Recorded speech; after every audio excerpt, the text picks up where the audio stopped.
Man, happy Sunday, man. Now, y'all see the title, bro. It's a big viral moment right now. Involving Rampage Son Raja. Now, personally, before I get into the big viral moment that just occurred, that's on Facebook, Twitter, Instagram, whatsoever, bro.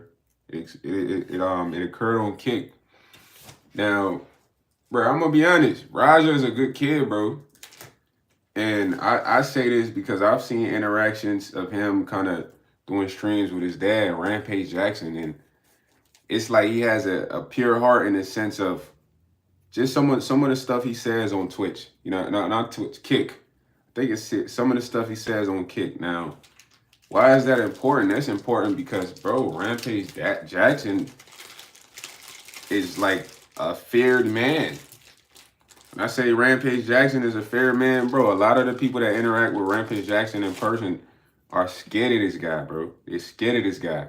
Now, Rampage Jackson has kind of introduced his son Raja to the world through streaming and in introducing the world to his kids. I ain't know he had two sons. There's another kid he has, but I would say Raja is more like Rampage in the sense of just their grit. You know what I mean? And what I don't understand, bro, is how people can literally respect one person, but then kind of feel like they need to try another person despite that person being from the same genetics and blood as one person.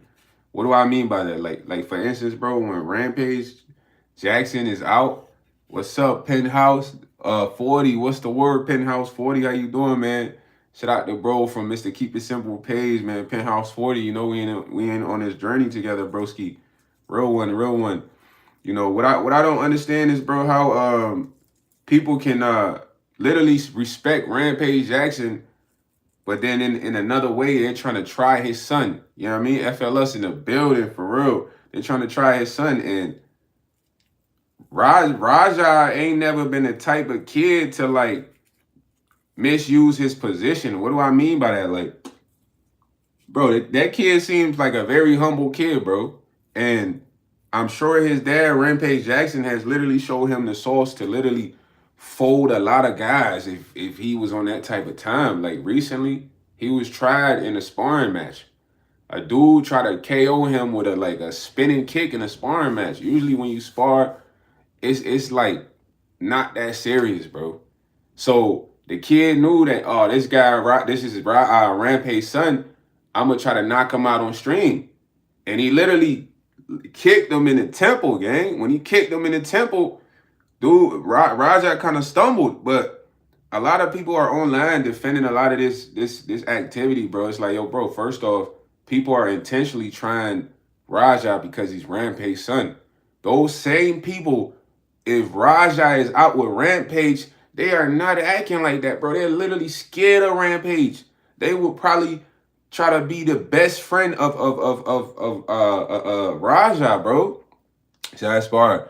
Exactly, a Penthouse 40. So it kind of is coming off like, yo, everybody keeps trying Rampage Jackson's son. Everybody want to try Rampage Jackson's son. And that's the problem with a lot of y'all out there, bro. Listen, y'all not going to be able to try everybody, gang. Y'all ain't trying everybody. It's people that's ready to put your lights out, fam. And they're going to face the consequences of that because you keep trying them. You keep trying them. Like I just seen a clip today, bro, go to a wrestling event. Obviously, what transpired before the main thing happened is a wrestler literally, like, you want to see something? And he smashes the can on Buddy's face and grabs him by the neck. I don't think that was agreed upon. I don't even think that was discussed, bro. It wasn't discussed. That was like embarrassing. That was like a moment of disrespect because the way Raja reacted was like, yo, bro, what's up with you? People had to get in between him and the wrestler act like he was ready to squabble because he was drunk. People are not discussing that. He was drunk, bro. He was drunk and he felt like, look, this is Rampage Jackson's son. I'm going to disrespect him because I guarantee you, if Rampage Jackson was with his son right there in that moment, that wrestler would have never, ever slammed the beer can on his face ever, bro. Ever, bro. I put that on everything. He would, if Rampage Jackson was right there with Raja in that moment, those wrestlers would have been on their best behavior, gang. They would have been on their best behavior. But he's like, oh, nah, this kid is by himself. And Raja wasn't expecting that, bro. Dude takes a can and smashes it on your head and then grabs him by the neck. And it's like, yo, bro, this is ultimate disrespect. This is not what's going on. So I'm gonna be honest with you. When Raja got to the wrestling event, I believe he was supposed to go in the ring and slam Buddy, but he really slammed him. And people got to stop overlooking the fact that this is Rampage's son, bro. You don't think my man has the same genetic strength as his dad? Are y'all slow, bro? So when he slammed the wrestler, I ain't gonna lie, he pieced him up, but he did go OD. When I say OD, it's like when your opponent's knocked down, you 1, 2 is cool. You know what I mean? He gave him 5, 6, 7. You know what I'm saying? That's why everybody crying, because he gave him 5, 6, 7. They're like, oh, put him in jail. He's an animal. He's a beast. He's a monster. He's terrible. He shouldn't walk the streets, bro. A lot of people have been trying this guy. They've been trying this kid for like the past 2 weeks. So he sent y'all a message. He sent y'all a message like, yo, y'all keep playing with me. This is what's going to happen. Because the problem is, bro, a lot of people don't play with Rampage at all like that. Why y'all playing with his son? And bro, Raja's a good kid. When I say Raja's a good kid, Raja could be walking around acting like he's Little Pump or something. He could walk around just cocky, you know, just because, bro, everybody's scared of his dad, bro. He knows that. He's out with his dad. He see how people react when his dad is around. Dudes let his dad slap their girlfriend's butt and don't do anything. Why? Because he's Rampage Jackson. They know what he's going to do to them if it gets serious. So why do y'all disrespect this guy's son but show him the ultimate respect? Bro, his son had to send a message to the whole internet, bro. That clip that went viral where he had to beat the wrestler down, that was a message to the whole internet, bro. And unfortunately, like I said, it was a little bit overdose. He went overboard just because he gave him 6, 7 punches, but I ain't gonna lie, I would have been cool with 1, 2 punches. And y'all gonna look like, oh, why, yes, you're terrible. Nah, bro. At the end of the day, people should learn to respect you, bro. People shouldn't be trying you, bro. People shouldn't try you. There's a lot of people out here in the world that y'all consistently keep trying, and it's not gonna end well. I'm gonna be honest. It's not gonna end well. You steady trying the wrong people, bro. It's not gonna end well for you. Like, that wrestler was like 300 pounds. Everybody like, oh, he was a military vet. Bro, who gives a shit, bro? Shout out to the vets, but this guy was an asshole. He was drunk. He tried to disrespect the kid. He tried to take advantage of the kid. What's up, Organic Machine Dean? He tried to take advantage of the kid in that moment, fam. What's up, Jensen? Because, bro, let me ask y'all a question. If Rampage Jackson was there with his son in that moment where the dude just randomly wanted to smash the beer can on his face, grab him by the neck, that shit would have never happened. It would have never happened like that, bro. All those wrestlers would have been on their best behavior because they were drinking. They were drunk. So he like, this is Rampage's son. I just want to smash the beer on his face and say, I smashed it on Rampage's son's face. Because, bro, if Rampage Jackson was there, that would have never happened. I guarantee you. Bro, I've watched streams of how intimidated guys act when they get around Rampage Jackson, bro. Raja was by himself at the moment. He was with the person recording the stream. So the wrestler took advantage, and then they were drinking. They were all drinking. People want to say it's acting. Bro, let me tell you something. It's only acting if I say, yo, if you come here, we're going to do a skit. I'm going to smash the beer on your face, and I'm going to grab you by the neck. It's not acting if we don't discuss that, bro. That's disrespect. So, Oz built. If you go out there, you see a random person and you smash the beard on their face, bro. You know what I'm saying? And you grab them by the neck and it was not previously discussed that you was going to do that, they could beat your ass. Because y'all got to get it, bro. That was not a skit. Everybody said it was a skit. How do you know it was a skit if the person that it was done to reacted confusingly like, yo, what are you doing? What is this? Then it's not a skit. A skit is Me and JM 1619 have an agreement like, yo, YS, you gonna pull up, I'm gonna throw water balloons and pour a can of paint at you. And I say, for sure. Then I pull up. When JM 1619 does that, I'm not gonna react like I didn't know what was going on. That is a skit. Y'all don't understand what skits are, bro. That was blatant disrespect. And bro, I'm on Raja's side. He felt disrespected. He like, man, this grown man just literally smashed a beer can that he was drinking on my face and grabbed me by the neck.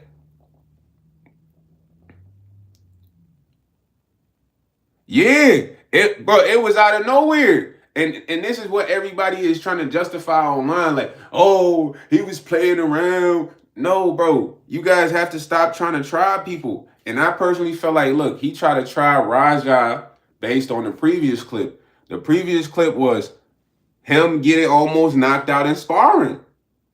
Everybody trying him. So JM, like I said, he went overboard, but he sent a message. And the message was fatality.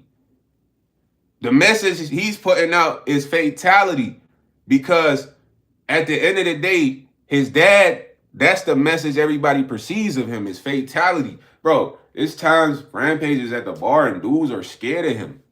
They understand that this guy, he could slam me and put me on my back and send me to the next universe. He went overboard. I agree with you. Like I said, he shouldn't have gave him 5-6. When I say 5-6, he said 1, 2, 3, 4, 5, 6. You feel me? He could have just gave him a 1, 2. Because after he really slammed that fool, it was over.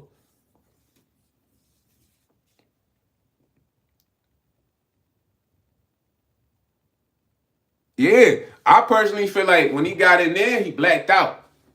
After he really slammed dude, when he picked him up and really slammed him, he blacked out, bro. You know what I'm saying? Nah, he's not retarded, King Yeti. That's the problem with y'all, bro. Y'all always want to dick ride, bro. Y'all do too much dick riding, bro. Y'all do so much dick riding, bro. Y'all not able to really say, what's up, Rowdy? Y'all not able to really, y'all do a lot of dick riding, Yeti. You not able to look at a situation and be like, look, I could see why this bro did that. He went overboard, but I understand. Y'all not able to do that, bro. Because y'all do all this dick riding. And what do I mean by that? Bro, you're dick riding the internet. When I go online right now, everybody's like, oh, send Raja to jail. Why would Raja be a monkey? Raja has no control. Raja this. Raja that. That's what y'all do. Y'all dick ride. But when Raja was almost knocked out in sparring the other day, nobody was on that time. They didn't say, send the guy who almost knocked him to jail. He's illegal. He shouldn't do MMA. Y'all did none of that, bro. Y'all did none of that. Y'all ain't say Buddy was retarded. Now you saying Raja's retarded. Why is Raja retarded? I'm not going to lie. Like I said, Raja went a little bit overboard. You say that shitty behavior. What about the wrestlers? Y'all do dick ride. Y'all be dick riding so much, bro. It be getting me tight. Because you're not even addressing the actions that led up to this, bro. You just like everybody online dick riding. He didn't hit him 19 times, bro. He punched him 7 times. And if you listen to me speak, I'm literally telling you, he didn't have to give him 6 to 7 punches. He could have gave him 1, 2. 1, 2, a quick 1, 2. You know what I'm saying? For good measures. Because at the end of the day, I approve the message he sent. The message is, King Yeti, yo, have respect, or he's going to finish your ass. You didn't watch the whole thing, bro. Because if you watch the whole thing, you wouldn't be dick riding the wrestler. You only dick riding the wrestler because the whole internet is like, hey, he was a veteran. Oh, my God. He does wrestling to make money. Oh, my God. He was in a war. Who cares? He need to have better actions. He need to have more respect. You feel me? Because I'm telling you, look, at the end of the day, that same wrestler would not have reacted or done any of that bullshit if Raja was with Rampage. Do you agree?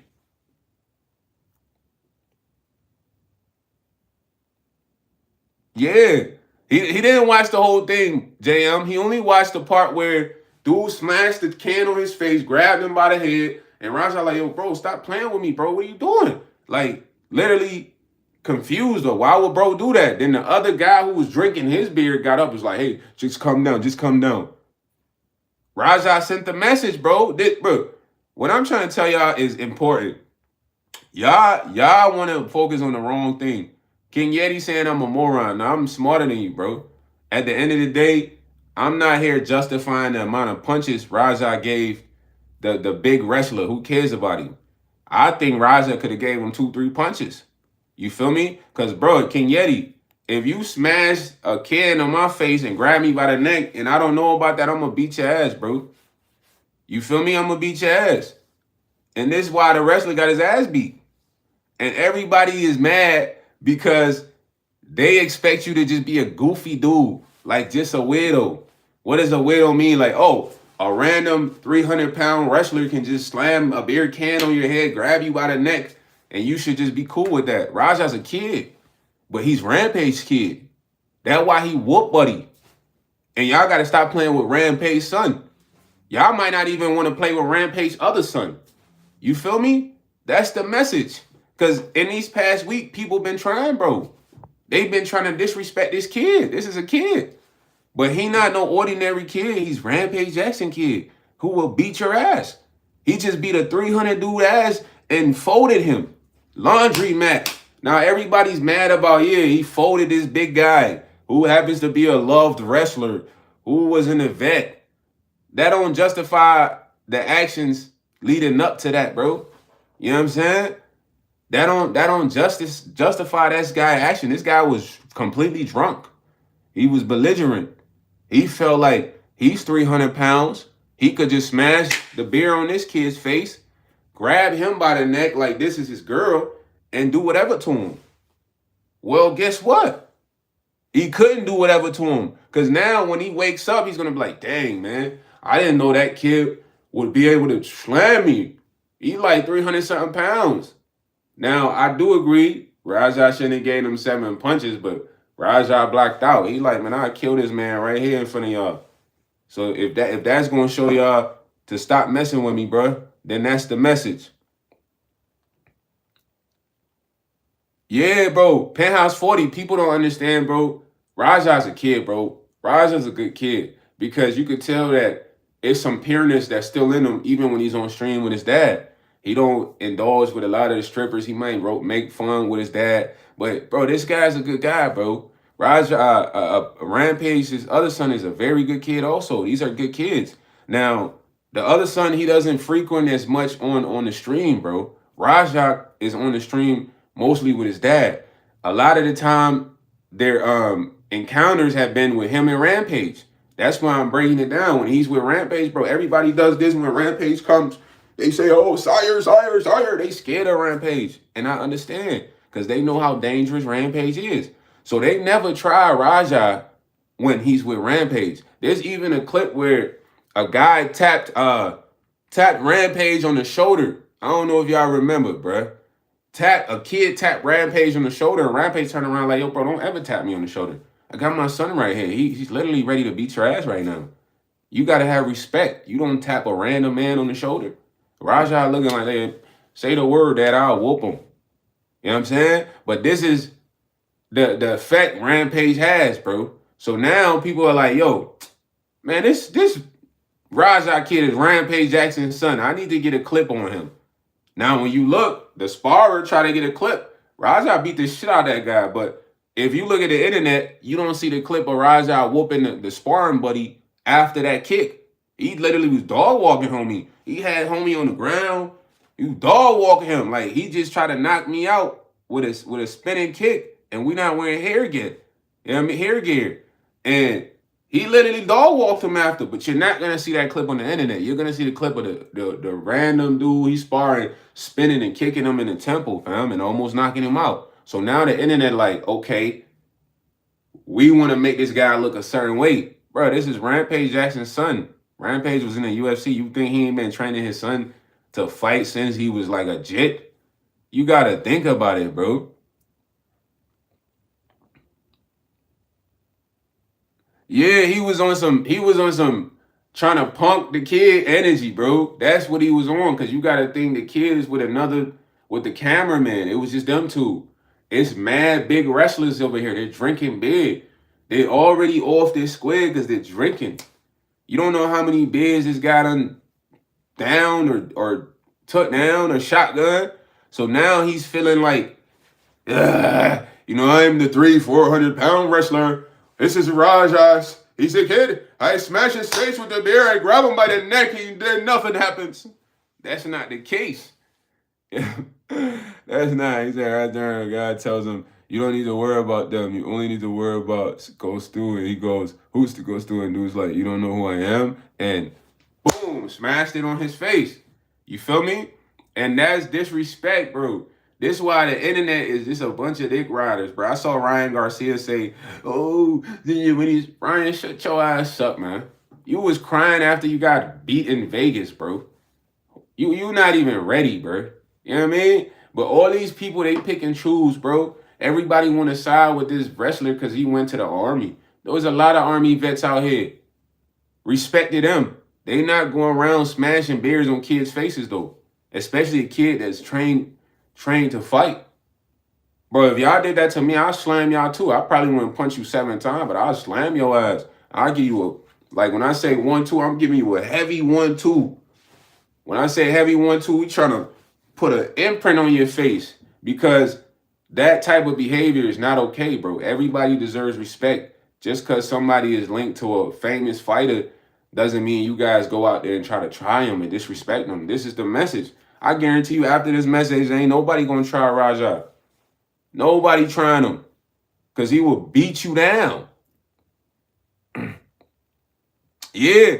JM1619, I literally see in the clip, bro. A lot of people are saying that part was staged. It's not staged, you dummies. It's not staged because you guys are slow. You guys are mentally ill. How can something be staged when the other person's reaction is not according to it being staged? You stupid. Are you slow? Do y'all have a brain, guys? Use your brain. Y'all don't have bro, everybody on the internet, y'all don't have a certain type of brain. Y'all brains are literally oatmeal brains. Y'all have oatmeal in your head, watermelon in your head. When I say watermelon, imagine we put the watermelon in the blender and just, it's nothing but mush, bro. Y'all don't have a brain. Y'all got to use y'all brain. Only certain people in the world have brains, bro. For everybody to say something in stage and you wasn't there to be informed, shut the F up, gang. You wasn't there to know it's stage. You can't watch something and be like, yeah, it's stage. You got to look at people's reaction, bro. You talking about the dude's team. Shut up, bro.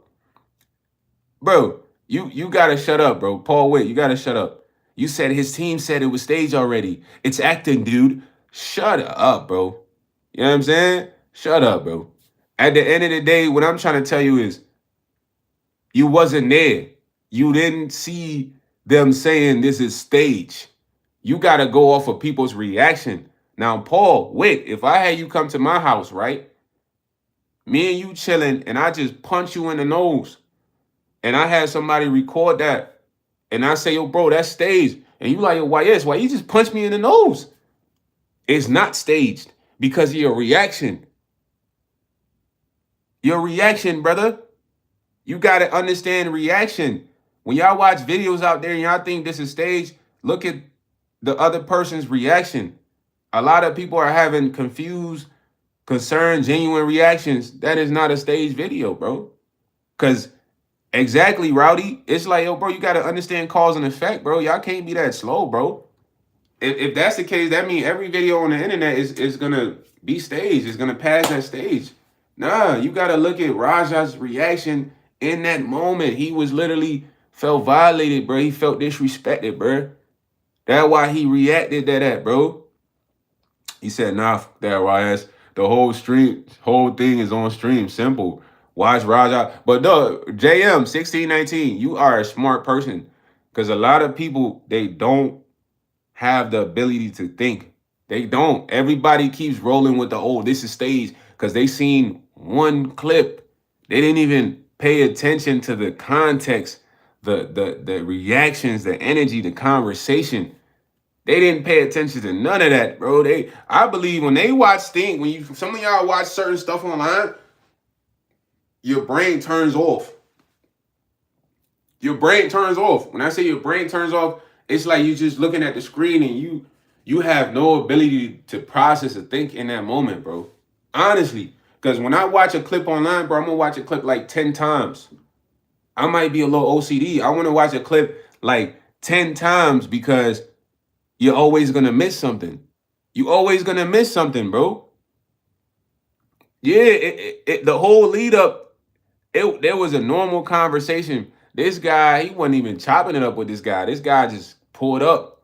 He pulled up, and you could tell this guy was hammered. You could tell this guy's hammered in the video, bro. Everybody that's staying in stage, do you have the ability to even look at the wrestler and be like, this guy's drunk? Because this is what drunk people do. Weird stuff like this. You might be at the bar, a drunk dude just come bust a bottle on your head. It's not staged. This guy's drunk. Yeah, Paul, it just bothers me though that people don't have the ability to think, bro. Have the ability to think. I'm not even supporting Raja in the sense of he should have kept punching dude. Nah. I'm saying that look, Raja was justified for slamming him, but after punching him twice, it was overdose. He went OD. You feel me? But the message and what he was trying to convey to the internet is I will literally kill y'all with my bare hands because I'm Rampage Jackson's son. So hopefully y'all got that message, bro. That's the message. Everybody mad at him for standing up for himself. I'm not mad at bro. He's a kid. He's fed up with people trying to try him because Rampage is his dad. And the same people that are trying to try him, when he's with his dad, they literally dick ride. They kiss ass. They succumb. They say, oh, hell mighty Rampage. Champion. I'm not lying. So why is it that when a kid is by himself, people feel the need to try him? Bro, that boy has lethal hands. That boy has crazy strength. You see how he picked dude up and boom, he's sliding the life out of buddy. Dude, that's like a 300-pound big wrestler. You feel me? He's telling y'all, look, bro, if you guys play with me, bro, I will literally end y'all. Imagine that was a random person he slammed on a cement. Bro, you're done, bro. You are out of there. You're out of there. Y'all got to stop playing with bro. And there's a lot of people out here in real life that would do you like that, bro. They would do you like that. Yeah, Organic Machine didn't say, yeah, I seen dude smack the beer can on him. That was disrespect. People want to say it's staged, but in that moment, Raja's reaction shows that was not talked about. That was random. That was weird. He did not have any idea about that. None. You know what I'm saying?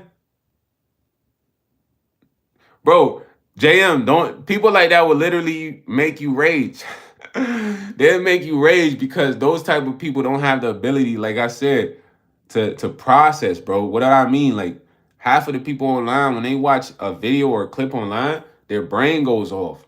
Literally, their brain turns off.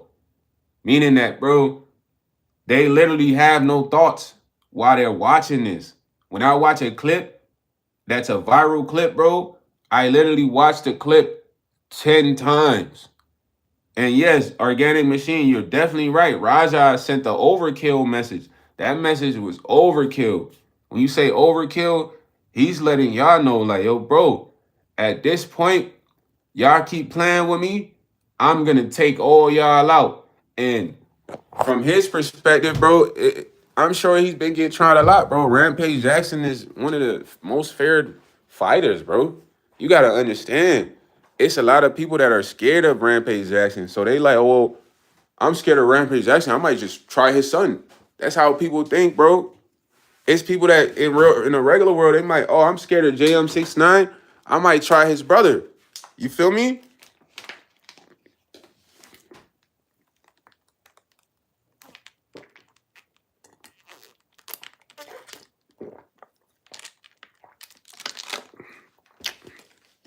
Nah. That Psycho Stu that dude was drunk. Nobody gonna acknowledge the fact that this guy was drunk.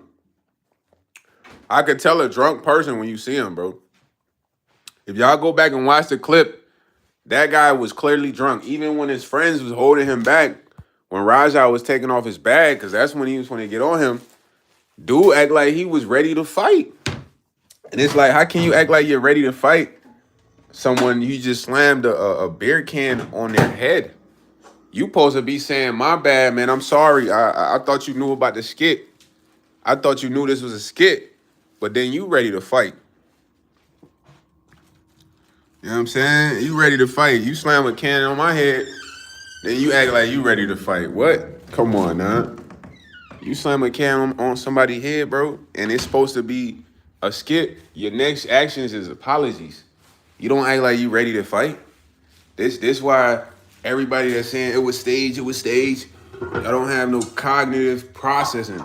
Shout out to JM16 and all the ones who have the ability to think. And I'm not justifying the amount of time Raja punched that man. That was overkill. You know what I'm saying? Overkill. When somebody just go overboard, you feel me? But at the end of the day, he's sending a message. The message is, y'all stop playing around with him. He's Rampage Jackson's son. Just the way you guys are all scared of Rampage when they see him in public, show his son the same respect because he's as dangerous. After today, I'm sure everybody knows how dangerous he is, right? Now, if you take that slam and put it on the street, bro, that white dude is out of there. And I don't say that to be funny, but I'm telling you that slam was a life, knocked the life out of you slam. So how would you expect change if that man would have died? Shit, if he would have died, my boy would have had to fight the case. You know what I'm saying? Y'all act like y'all care about this guy so much. Y'all be faking a lot, bro. That's one thing I don't like about y'all. Everybody's clinging on to the fact that this guy was in the military. He was a vet. Stop eating his dick because of that, bro. Stop eating his dick because of that. Really. Yeah, Rampage would have broke. Come on, man. Yo, if Rampage slammed me, I'm done. You know what I'm saying? I might need back surgery, gang. Let's be honest. But people are saying, oh, the vet might have died and what? Y'all care so much that he's a vet? That's why y'all mad? It's a lot of vets out here. This guy was an alcoholic. This guy action shows he was drunk in the moment of disrespecting someone that's lethal. He would have never did that if Rampage was right there.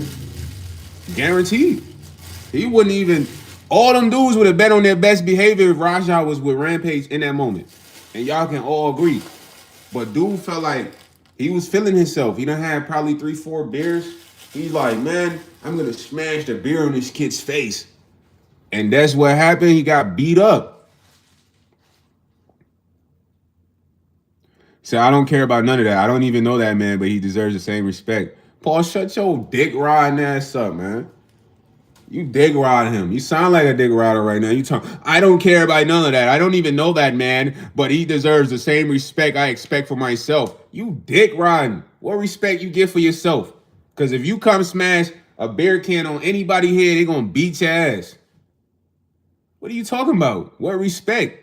All the respect was out the window when he smashed the can on the kid's head, and the kid was like, "Yo, what's going on here? Why are you doing that? Stop playing with me."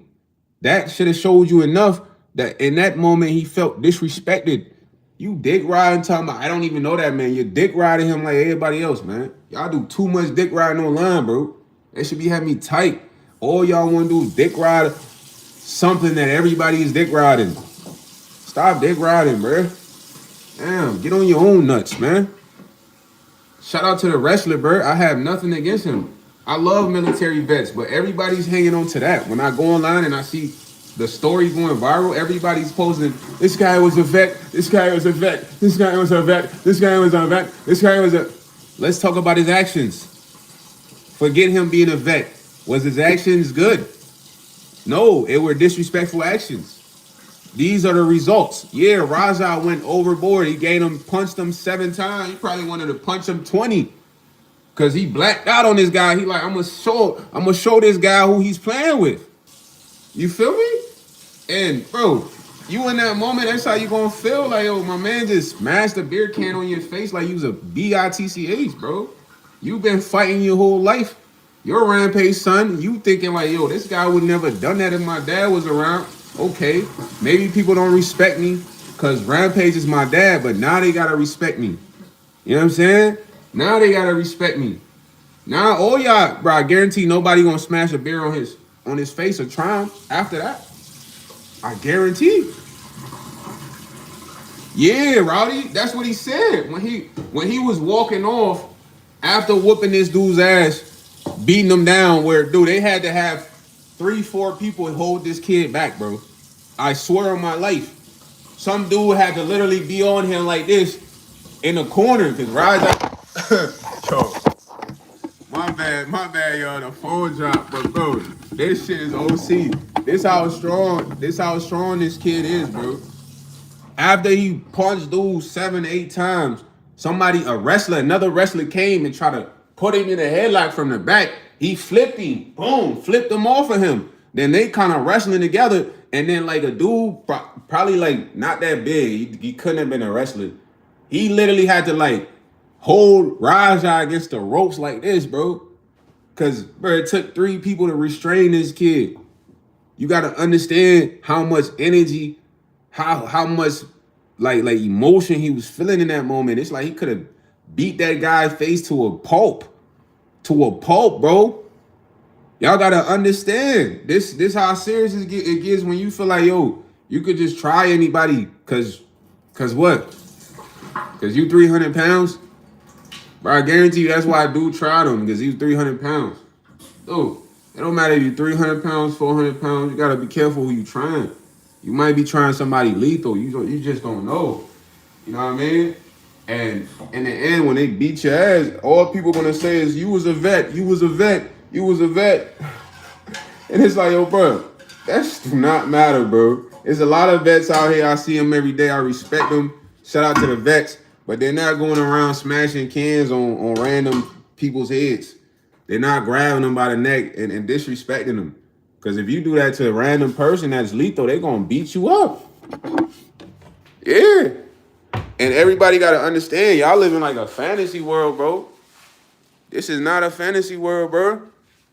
This is real life. You not going to disrespect a person, real life, not expecting them to react to that disrespect, bro. This a kid at the most. His man's was holding his back. Bro, Paul Witt, my problem with you is you just a dick rider, gang. I can't talk to you. When you even look at the original clip where everything transpired, you look at the wrestler, he looks like he's ready to fight Raja, bro. He look like he ready to fight Raja, bro. You gotta be honest with yourself, bro. Yeah, you gotta be honest. It looked like he's ready to fight Raja, and Raja, he blacked out and he went overdose. Overkill is like you shoot somebody in Call of Duty, then you shoot them 20 more times. Boom, boom, boom, boom, boom, boom. That's overkill. He took it overkill, but the point of him going overkill, which is not justified, was to send a message of fatality to anyone else. Fatality, bro. Yo, shout out to Kobe. It's Kobe's birthday today, man. That's one of my favorite players. That's the point, bro. He went overkill, but he sent the message of fatality. And anybody else that tries this kid, you should expect what's going to come. Fatality. Because out of all the celebrity kids that I've seen who's a fighter, bro, this kid is a good kid. Rampage Jackson has 2 good sons, bro. 2 good sons, bro. I'm not going to lie. They're good kids, man. To me, what a good kid is, bro, is somebody that's humble. Like Bronny James. Forget his dad being LeBron. Just the way he carries himself is humbly. When you look at Raja, that's how he carries himself, bro. He's very chill. He doesn't try to be intimidated. He's soft-spoken. Those are good characteristics coming from a home where your dad's used to just beating the out of people. You could walk around cocky, bro. You could walk around arrogant, like, yeah, I'm Raja, I'm Rampage Son, I knock anybody. He doesn't do that. He's very kind. When I say kind, bro, I don't watch his stream, bro. You feel me? He's motivated people. He's talked to random people. He's had good interactions. He hasn't had interactions like this. And that's another thing. People are so quick to label you, bro, even though you might not have previous occurrences. What are previous occurrences, bro? Let's say he never met that man ever before JM 1619. That's what I'm saying. If we look at Raja, bro, he hasn't had any situation like this occurred. Now, if you look at the previous situation, he handled that well. Somebody kicked him in the temple. Do you know what it means to get kicked in the temple? You could die. In that clip, no one in that clip was saying, oh my God, this guy who sparred Raja needs to be banned from UFC. He should never fight. Raja could have passed. Nobody was saying that, bro. People were trying to justify was the kick intentional or not intentional. That's how much dick riding people do. Why is that so much dick riding going on? You see somebody get kicked in the temple, he could have had internal bleeding, trauma. My uncle passed from internal bleeding in an accident, bleeding in his head when he went to the hospital. You get what I'm saying? So that kick could have affected his brain on a bigger scale, fam. He wobbled. But nobody in the comments was saying, man, Raja could have passed. What? This was dangerous. They was saying, oh, man, the kick didn't seem that bad. It didn't seem to have that effect. Raja's a fighter. Maybe they agreed on this. Dick riding. They only dick riding because he's Rampage Son. They expect him to take a kick to the temple and just be all right. But when he beats a dude down, everybody's concerned with this 300-pound guy. But you see Paul Witt? Look at Paul Witt's statement. He said, but come on, bro. Let's be realistic. That stuff don't hurt even a non-fighter. What is Paul Witt talking about? Right now, Paul Witt needs to put his head, go stand outside, Paul Witt. Do me a favor. Grab a sign. I want you to get smarter in life. Grab a sign today, right? Put on a sign, willing to take spinning head kicks. And go stand outside and put that on around your neck. You feel me? Cause I want you now. Forget the beard part, bro. You talking about a beard don't even hurt you for. You don't even know what you're saying right now. You doing so much dick riding, you can't even think straight, gang. You gotta get off this man's dick, bro. This might have been your favorite wrestler, but he was out of lines. He was out of bounds, bro. You feel me? Stop eating his nuts, bro. Stop it. Oh, y'all do a lot of dick riding, man. Anybody that dick riding, I'm gonna call you out, bro. You dick riding this wrestler to the most. You know what I mean? You telling me a beer can smashed in close proximity to your face don't hurt. What? Why does anyone want a beer can smashed in proximity near their face and somebody grabbing them by the neck like they're just a prostitute off the street, bro? Tell me that. I'm confused. Maybe you take beer cans to the face all the time. Paul Witt, you probably taking 5 beer cans to the face regularly? Or dudes just smash beer cans in your face and you say, that don't hurt. Knowing that you didn't agree on that. That's how you roll, right? Somebody could just smash a bottle on Paul Witt's head and then he say, that doesn't hurt me. Even though he didn't expect it. Because, bro, you do too much dick riding, bro. That's not safe. That's not good for you. You might get pregnant, bro. This wrestler might impregnate you. Y'all got to stop dick riding, fam. You got to look at both sides and assess the situation. Everybody's looking at the fact this guy was a wrestler. He's a veteran. He was in a war. War, veteran, war, wrestler, war. Nobody's looking at anything else. Bro, that could have knocked him out. Dude was like, let me show you something. Smashed it on his face. After that, he grabbed him by the neck. And when he did that, Raj was like, yo, bro, what are you doing, bro? Get off me. What are you doing? Stop playing with him. Then he proceeded to take his bag off. When he proceeded to take his bag off, the other guy, who might have been a wrestler, was just as big as the guy who smashed it on his face, got in between them and pushed Raj out back like, chill. When that's going on, the wrestler he's acting like he's ready to fight. So I don't understand why y'all dick ride so much, bro. Is this because y'all want to be a part of something? Be a part of the right thing then, man. Be a part of someone who has the ability to access a video.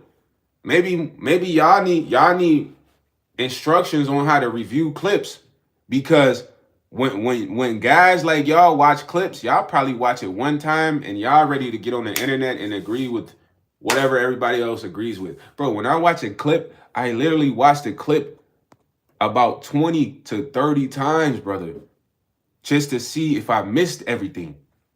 You gotta watch the whole clip. I even watched the clip where Raja went in the ring, picked him up, slammed him, and when he slammed him, he literally blacked out. Cause I didn't think he was supposed to slam him that hard. But if you can see, he literally put all his strength into that slam and had dude lifted up by his legs, his bottom half. You feel me? To where it's like physics, bro. If I grab this right here by its bottom half, when I slam it, the top half is gonna receive the most of the impact right here. That's physics. That's just physics, bro. You know what I'm saying? Slam that boy. When he slammed that boy, he already KO'd him. He KO'd him. Now, when he KO'd him, he blacked out because he felt like the slam wasn't enough. He really wanted him to be up. So the fact that the bro was up made him even more mad. I'm going to just beat him in his sleep. And that's where he kind of went overboard. That's where he went overboard. That's why everyone's mad. Everyone's not mad about why he did it. They're mad that he punched him several more times. And it's like, yo, bro, be somebody that's logical, man. The kid didn't do nothing wrong. He just lost his cool beyond a certain measure. That's what happened. At the end of the day, all the wrong was done on the end of the wrestler. And that's why I say y'all dick riders, because y'all can't see that, bro. All y'all see is he was with the army. He was a veteran. People putting up his picture of him in the army. Take that shit off the net, bro. Who cares? It's a lot of honorable veterans out here. They see me all the time. I say, how you doing, sir? They don't slam cans on my head. They don't grab me by the neck. Those are honorable veterans. It's a lot of vets that are not wrestlers. I don't know if it's the fact that he was a popular wrestler and a veteran that just makes him so golden, but you guys are tripping, dog. For the ones who don't really know how to, yeah, because, bro, you got to understand, the chat has an influence. Raja's still a kid, bro. Most people are ignoring the fact that Raja's a kid. Most people not even thinking of his age. Raja's not that old. You know what I'm saying? Raja's not that old, man. I'm not on Raja's nuts. I understand Raja's a kid. You're dick sucking a grown man. I'm understanding the perspective of a kid being a kid. You just sucking a wrestler's nuts because he's a wrestler and he was in an army vet. So that means you're going to eat every wrestler's nuts. Yeah? You supporting every wrestler that's an army vet. You sucking them up. You say I'm sucking up Raja. Nah, I never defended the 7 extra punches because you not a thinker. I'm a thinker, bro. Raja can't be that old, bro. He probably 18, 19. He 25, okay. This wrestler's a grown-ass man. You know what I'm saying? He's a grown-ass man. And Paul Witt can understand every perspective from this wrestler's point of view. The wrestler's 47, 50 years old. What made him think he just go smash a kid on this kid's face, knowing this is Rampage Jackson's son and the kid didn't agree to it? What made him think that? Nobody. Because he was drunk. Paul Witt don't even want to admit the fact that when he listened to the clip, he could tell this guy was drunk, bro. You could tell, bro. Anybody that look at the clip and seeing him do that, they could tell this guy had too many beers. Because this is what drunk people do, bro. They do weird stuff. They do weird stuff, bro. He had too many beers. And I'm going to guarantee you, bro, he literally thought, this is Rampage's son. Rampage is not here. I'm going to try to punk his son. He said, bro, everyone outside was cool too. And Raja got stood up and got in his face. That's why I said he act like he wanted to fight. He wanted to fight the kid, bro. And this is why I'm saying a lot of y'all dick riders. Because for you to watch the clip and see that this guy was blatantly drunk, he weirdly did this randomly, and then say, Raja, get him off the street, Raja, animal. You gotta be a dick sucker. No disrespect, bro. Because anybody with a logical brain is gonna watch that clip and be like, nah, this guy was intoxicated, bro. Yeah, he needs to learn respect, and Raja needs to learn self-control. Because I'm gonna be honest with you, bro. The reason I'm not so focused on the fact that Raja needs to learn self-control is because his dad is Rampage Jackson, bro. Rampage Jackson probably had to do therapy for a while, bro. You know what I'm saying? Rampage probably had to do therapy, bro. Because Rampage, the way Rampage used to do people in the octagon, in the ring, bro, that guy had a lot of emotions built up. You feel what I mean? And you gotta look at genetics. Rampage Jackson probably struggled with anger issues growing up, fam. You don't know his life bringing. You know what I'm saying? At the end of the day, his son probably struggles with that. I don't know about his other son. He seems more calm, more relaxed. The light skin, he has a light skinned Japanese son that he has on stream here and there. But I could tell that Rampage definitely needed some therapy growing up or after fighting, because he's more calm, he's more chill right now. But I could see the same characteristics in his son. And it's important when you out there and you public, you respect everybody, because you don't know who's lethal. You don't know who's lethal, bro. You don't know who's lethal. You know what I'm saying? Personally, Paul Witt, I'm going to be honest, man. I just feel like he had a vendetta against dude, and he was going to do something to him regardless. Because the reason I say this, I'm a fair guy, man. I watched Raja's other stream where the guy literally kicked him in the head and knocked him out, and he dog walked him. When I say dog walked him, you got to watch his stream to see the full clip, because the internet is only going to show the clip of him getting roundhouse kicked to the temple and almost getting knocked out. But when you watch the other clip, he literally was suffocating this guy the whole fight, bro. You know what I'm saying? He's suffocating this guy the whole fight, because imagine somebody doing something to you. You're going to want to do something back to them. That's what a vendetta is, bro. Paul, if somebody slapped you right now, out of nowhere, you want to slap them back, bro. So when you see these situations, bro, don't just pick a side, because I can guarantee you right now, all the internet is saying Raja needs to go to jail. They're pushing for him to get locked up. He's an animal. They're not even looking at the clip. They're not even watching the perspectives. They're not even understanding cause and effect. They're not thinking about any of that.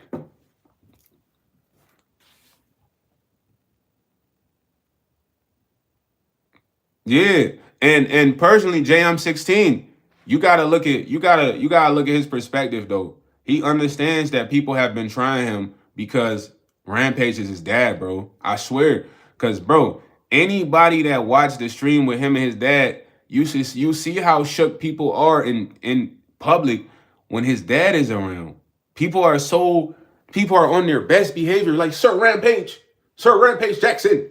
Yes, sir. Mr. Jackson, sir. They don't try him. So when he's by himself, he's noticing, bro, people are trying me, bro. People are trying me, because let me tell you why I think people try Raja, bro. When Raja is on the stream with his dad is like a bully. Y'all gotta understand, Rampage is like a bully. That's just his demeanor. So when he has his son on stream with him, Rampage kind of bullies Raja. And exactly, because he's an MMA fighter. Because people don't think. So Rampage bullies his son, which is normal, bro. If I had an older brother, he would bully me. If my dad was on bully time, he could bully me. I'm not going to fight my dad. I'm not going to. So Raja is a kid when he's around his dad. So people watch the stream and say, oh, this guy's sweet. Because they look at Rampage like he's a beast. But when they see the interaction between Rampage and his son, who has respect for his dad, who loves his dad, who is not going to disrespect his dad on stream, talk back to him, he's going to take the punches and the jokes because this is his dad, they interpret that as he is sweet, because they see this is Rampage, bro. These people not even going to say anything back to Rampage.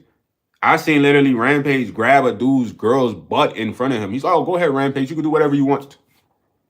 If that was a regular guy, he wouldn't say that. You know what I mean? And they understand, like, Raja gotta be sweet.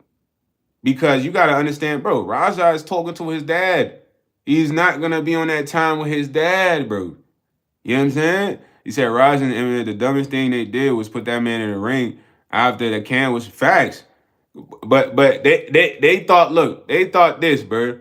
They thought, look, this kid is soft. He's not like Rampage Jackson.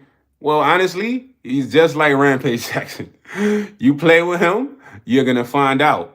Everybody today found out.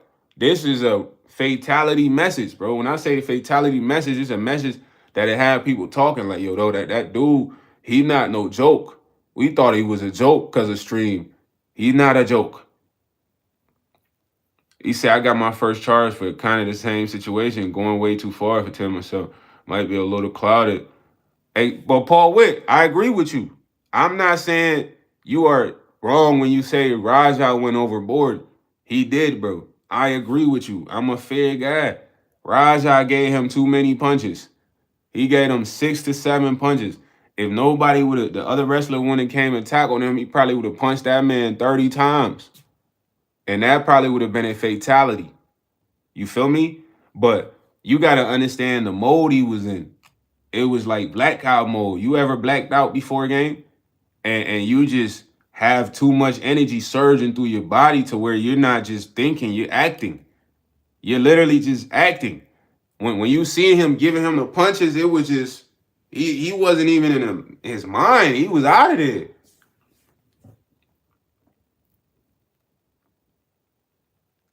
We gonna talk shit to each other, dog, but I respect you because we can talk. Nah, Paul, wait, it's all love. Like, when I say a dick rider, it's like, bro, I want you to be a neutral thinker, gang. When I went online, bro, trust me, I'm not justifying Raja punching him 7 times. But everybody was saying, lock him up, throw away the keys. He's an animal. He doesn't need to be here. And then you gotta think, bro. Let's look at past record. Everybody has a past record. This guy hasn't reacted like that at all. He didn't even react like that when he got kicked in the temple. So obviously, he's understanding there's a pattern. The pattern is people have a perspective of him that needs to be changed. And he didn't change it the best way, but that was the message. You feel me? That was the message, bro. Like, yo, I'm still Rampage Jackson's son. I'm just as dangerous. Stop playing with me. Respect me. Now, the message was overboard. It was overkill. It was like he sent 50 messages. You know what I'm saying? He sent 50 messages, bro. He said, yeah, I peeped the wordage. Not at all, Jill. Don't lock him up, but don't need real harsh, tough love and some healing. Exactly. He needs to understand, because I think he deals with anger just like his dad, bro. When you look at Rampage Jackson, bro, Rampage Jackson looked like he dealt with a lot of anger, bro. He dealt with a lot of anger growing up, and that's what led him to even fighting. You feel me? When I look at his son, Raja, I see the same thing. Bro, I'm telling you, I've been around people that's quiet, bro, but they deal with a lot of anger. And you're not gonna see that until this person feel like they've been pushed to like the limits of exposing that. You know what I'm saying? And I feel like this was the last straw, bro, because he probably is a fan of wrestling, bro. He doesn't know this guy. He just wants to kick a stream, and Buddy just probably tried him because he saw the kick. You know what I'm saying? Raja, like, man, he probably saw me almost get knocked out. So he thinks I'm a... Because at the end of all of this situation, when he left after the event, he's leaving with the blood on his shirt, and the cameraman, he's literally saying exactly what I'm saying. They keep trying me, bruh. Y'all keep trying me, bruh. I'm not no... Bro, y'all got to stop thinking I'm a... Those were the exact words, verbatim. Those were the exact words. So... You got to look at all perspectives, bro. The wrestler, he was drunk. He felt like, look, he could just do this and nothing would come out of it, bro. He was drunk. You know what I'm saying? And that maybe that's why he didn't process what he was doing.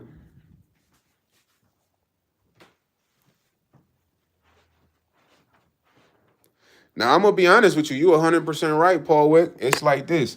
Anger really can bury you, bro. Because it's been times I almost did a stupid situation because I was angry, but my anger was based off something that happened, bro. It wasn't like I'm just Bruce Banner. Nah, bro. A lot of the time, there's a situation that occurs, bro, that literally pushes you to a limit of just destruction. And when you get to that limit of destruction, it's like at that point, you could throw your life away, bro. I'll be honest. You could throw your life away. If that was a fight that occurred in the street, bro, Raja would have went to jail, bro. Raja would have went to jail for assault. That would have been assault at the highest form. You feel what I'm saying? So I'm not trying to justify people to go out here and beat people to a fatality, coma. Nah, bro, you're gonna get locked up, bro. You're gonna go to jail. So the fact that that was in a wrestling ring is a different scenario. It's a different scenario, bro. And I'm sure, to be honest, if we're being honest, that guy is gonna go after Rampage's family for some money. He might go after him for some charges, punitive damages, man. Nah, I ain't hear that. Yeah, it's like even with being a famous person kid, it's a lot of pressure because, bro, it happened with Bronny James. Bronny James never fought a person, but bro, everybody tried Bronny James, bro. There's people that tried Bronny James. There's people that still try Bronny James, bro. Yeah, the fact that what I'm so upset about is, shout out to JM for saying this, bro. He said it's just weird how much they're trying to victimize him. He literally started it and he got smashed, and these reporters are trying to make him out to be an abused hero. Yeah, because he was in the army. And dude, let me tell y'all one thing. Listen, listen. All right, let's take Raja out of the picture, right? I'm gonna put y'all on. If y'all go out there, bro, and y'all get in a situation with anyone that's an army vet or that's a part of the army, dude, you're gonna be scrutinized, bro. You're gonna be scrutinized because the claim here is this: anybody that was an army vet, army, military, marine, they are like a hero for the United States. Do you understand? And I don't want to take that away from them, but that's the setup, bro. Everybody that's in the army, with the Marines, with the Navy, Federal SEALs, they are heroes to the United States, bro. So if you get into a situation with these guys and anything happens and to these guys, you are gonna be scrutinized. The first thing they're gonna say, YS East, so and so, Army vet. This Army vet has been giving his life to the United States for 20 years. When people hear that, they're sold. They're sold. People hear that, they're sold, bro. I swear, they're sold. People hear that, they're sold. Like, yo, you did something to an Army vet, you need to be locked up. They need to throw you. Because, bro, anybody that's linked to serving for the United States military army, bro, they got like a certain heroic claim given to them. And I'm not, like I said, I'm not trying to take it away from them because I'm not an Army vet. I don't understand what that entails. I'm not in the Marines, but these folks, they have a certain claim, bro, that it's like, yo, these are heroes. You see how they treat people that wear their uniform sometime in public, bro.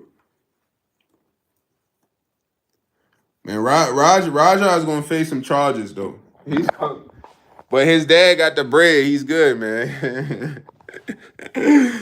I think he's banned from kick. He's banned from kick, but he's gonna face some charges, gang. You know what I'm saying? Just because that was too televised, man. That was televised on a big stage. Second, this wrestler has a big fan base, bro. There's a lot of people advocating for Raja to get jail time. So being that his dad is Rampage Jackson, he will get the benefit of the doubt, but he will face some charges, bro. I'm gonna be honest. But Paul, you see how fair I am, right? He will face some charges. He's gonna face some charges. It's not gonna be the charges I would get or y'all would get, but he's gonna face consequences because he gave him too many punches, bro. And he was blessed that the guy was still alive. No, I agree with you. I agree with you, JM. But here's the thing on how the world works, man. What they're gonna say that was premeditated. Now, you guys need to understand what premeditation is, because this is the determination for a lot of convictions. So when I say no, I respect you, Paul Witt. You know what I mean? When I call you a dick rider, that's because I'm mad you siding with some shit, bro. I gotta call you out, fam. This how I am. I'm from the East Coast. We call people dick riders out there all the time. But premeditation is this. The issue is Raja should have done that in the moment of getting smashed in the face. The reason he's gonna face consequences and charges is because there was a duration of time where he had the time to think. He had the time to think about this, bro, which means that he plotted this, he planned this. You feel me? And that is the issue. That is the main issue. The premeditated thought of going in there and beating dude up. He's gonna face charges for that, bro. Cause it's like it's probably gonna be like premeditated assault, something on that lines. But I'm gonna be honest with y'all, it was too much time. It probably would have been a little different if he would have punched the guy right then and there. But somebody got in between them. You know what I'm saying? So he's gonna face charges, man. He's gonna face charges.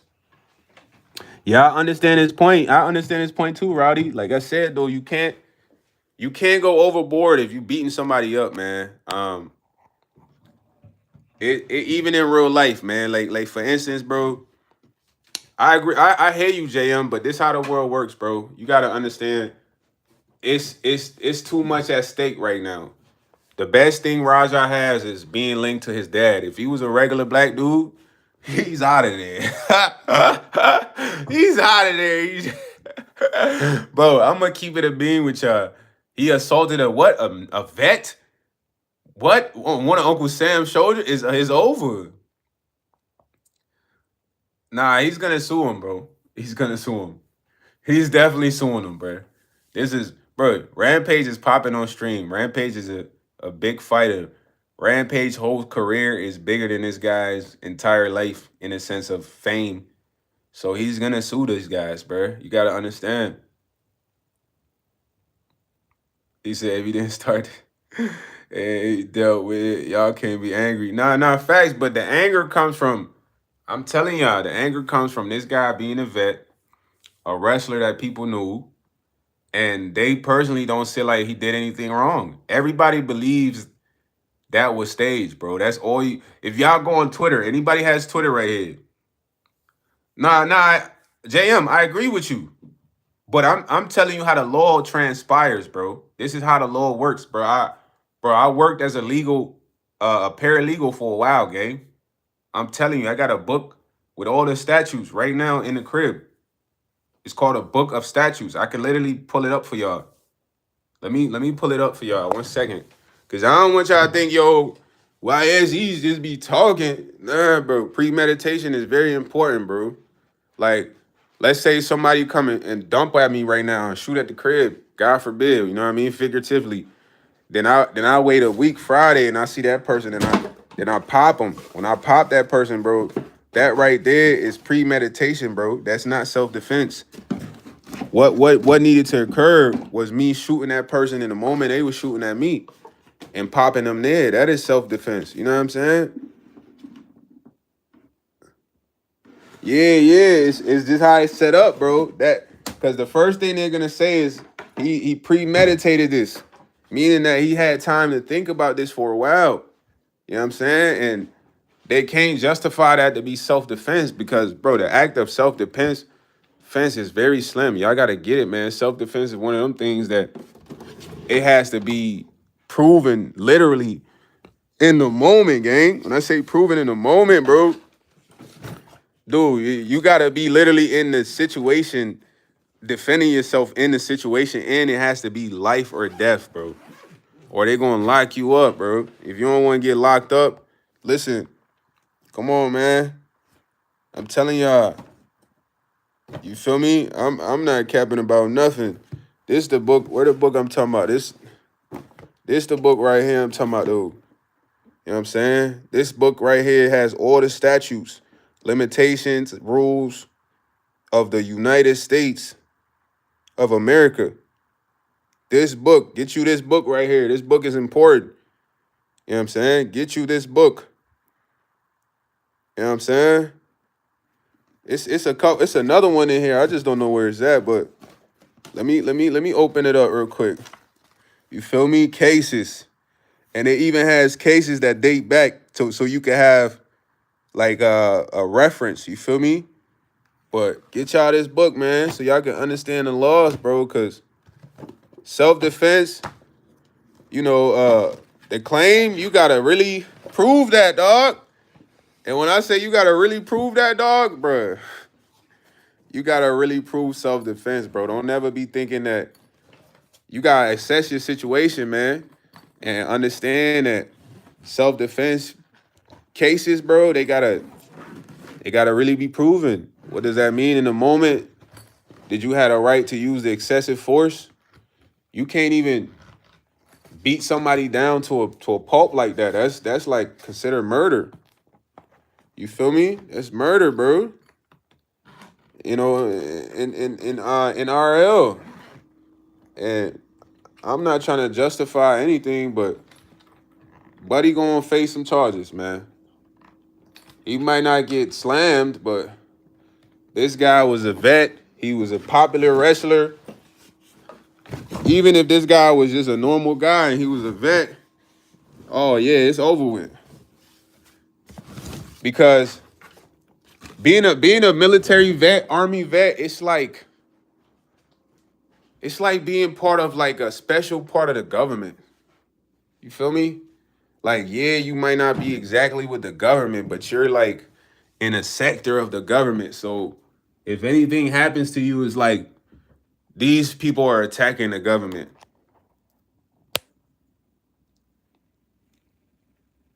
He said the footage leading up really bears a case against him. Nah, it does. But that the argument in there that their defense is gonna make, I mean, the wrestlers team is gonna make is it was staged. And JM, I'm gonna tell you, he said, bro, he was trying to do something in the moment. Everybody, now I hear you, but listen. So JM, check it out, check it out. This is how the law works, bro. The defense is gonna argue this: the event was staged. You know what I'm saying? Meaning that Raja knew what was occurring. Now the footage is gonna show otherwise, but despite the footage showing otherwise, they're gonna claim that Raja is a danger to society because he had a premeditated thought after the fact. You feel me? And that right there is what they're gonna hang on to try to get the win in court. Yeah, I mean, they're gonna have to prove that he premeditated that because the question in court is gonna be what made him want to punch the wrestler after he slammed him. That's what they're gonna ask, and every moment is crucial, bro, when it comes to these type of things because when you go to court, they look at those moments. They look at the moment that occurred where the beer was smashed. Then they say, okay, well, you had time to think about that after. What made you black out in the ring? And that's where the charge is gonna come. He said you don't have to prove to a jury and then able to his horror as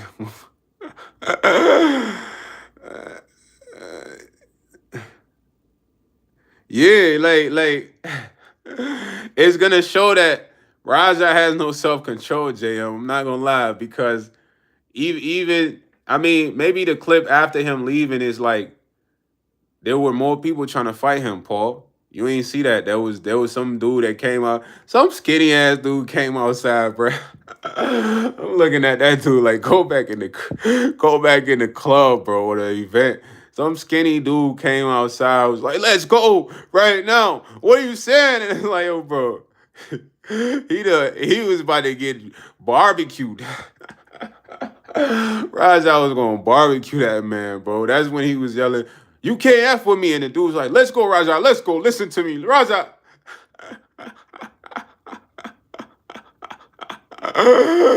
Nah, bro, that dude was gonna get folded. That's a guy.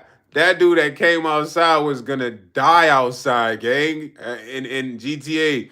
Because, dude, I pay attention to everything, bro. Raja is strongest, bro. One thing for sure, Raja is overly strong, bro. Now, I don't know how much he weighs, because his dad looks bigger than him. You feel me? Rampage is biggest ever. Raja is strong, bro. And for Raja to literally get held back by like 3 people, 2 were big wrestlers, bro. You feel me? He's overly strong. Like, so the dude that would have came outside, he wasn't enough for him. He would have slammed that man outside. He would have been in a coma. Yeah, I don't like Rampage right now. All he does is push sexual content, bro, on stream. I don't really be watching that, bro.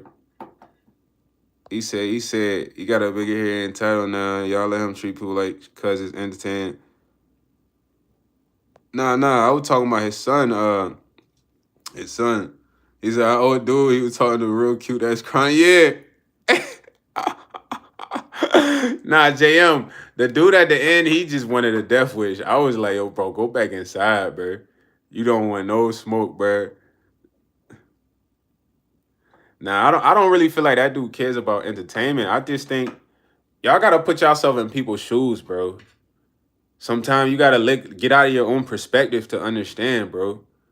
It's not about the entitlement of fame, bro. It's the fact that this guy felt people were constantly trying him. You know what I'm saying? And maybe it was because of the fact that Rampage is his dad, or maybe because it's the fact that they watch the stream and watch how he talks to his dad. Because, bro, Raja acts like a kid with his dad. Rampage bullies his son on stream. But that's his son. So people watching that, and they probably think I could bully him. This how people think, bro. Like, oh, I could bully him. But y'all can't bully this guy, bro. This guy is just like his dad. Nah. I don't. OG Rampage was different. Like, I don't like the new Rampage. All he does is have OnlyFans freaks on there. And he pushes sexuality, bro. I agree with you, but his son is a good dude, Richard. That's why I'm here trying to give people a perspective, understanding. Like, look, this man did go overboard, but he was disrespected. That's what led to his actions. Because a lot of people don't want to look at his perspective of him saying that he's been feeling like a lot of people have been trying him, bro. A lot of people have been trying to punk him, trying to be him. You know what I mean? And he sent a message, bro, and the message was overkill. You feel me? But people gotta understand, bro, in life, like, yo, you gotta leave certain people alone, bro. You gotta let them be. This is a guy that they should let be, just like they let his dad be. Bro, don't nobody bother Rampage, bro, when he's out, bro. None. They be like, oh my God, King Rampage. Oh, Hill Rampage. Rampage. Yeah. They gotta look at his perspective, bro. Be able to step out of your own perspective and look at somebody's perspective. I could look at Raja's perspective and understand, like, nah, this guy is fed up with the fact that people keep trying him. So he sent the overkill message, and it made him look like a monster. He looked like a monster in that ring. But hey, this the reason why people love this dad. You know what I mean? And it's like a, what's the word? An oxymoron or something? I don't know if that's the right word. It's like people love your dad because your dad used to beat people up savagely. They called him Rampage. You know what I mean? But then you beat up a man savagely and you got they want you put down. Yeah, it could have, yeah. You know what I'm saying? But when Richard Wilkins, the craziest part is he's very humble and chill and soft-spoken, dog. And this situation right here is gonna take that away from him, because if you look at how this guy has handled previous situation, he handled it like a respectable human, bro. But now this one situation is gonna erase all of that because I personally think Raja is very humble, bro. Everybody gonna say otherwise because he's Rampage son, but just from watching the stream, watching him interact with his dad, he's not really like his dad all that, except for like their strength and anger or whatever. You know what I mean? Not the other son, he's pretty chill too. The Rampage has a Japanese son also. He's pretty chill too. So people just gotta start understanding perspective, man. Understanding perspective, man. Perspective is important, bro. He said, karma is real. That's why you gotta be a good person and treat others with respect and consider. Always, bro, it's important.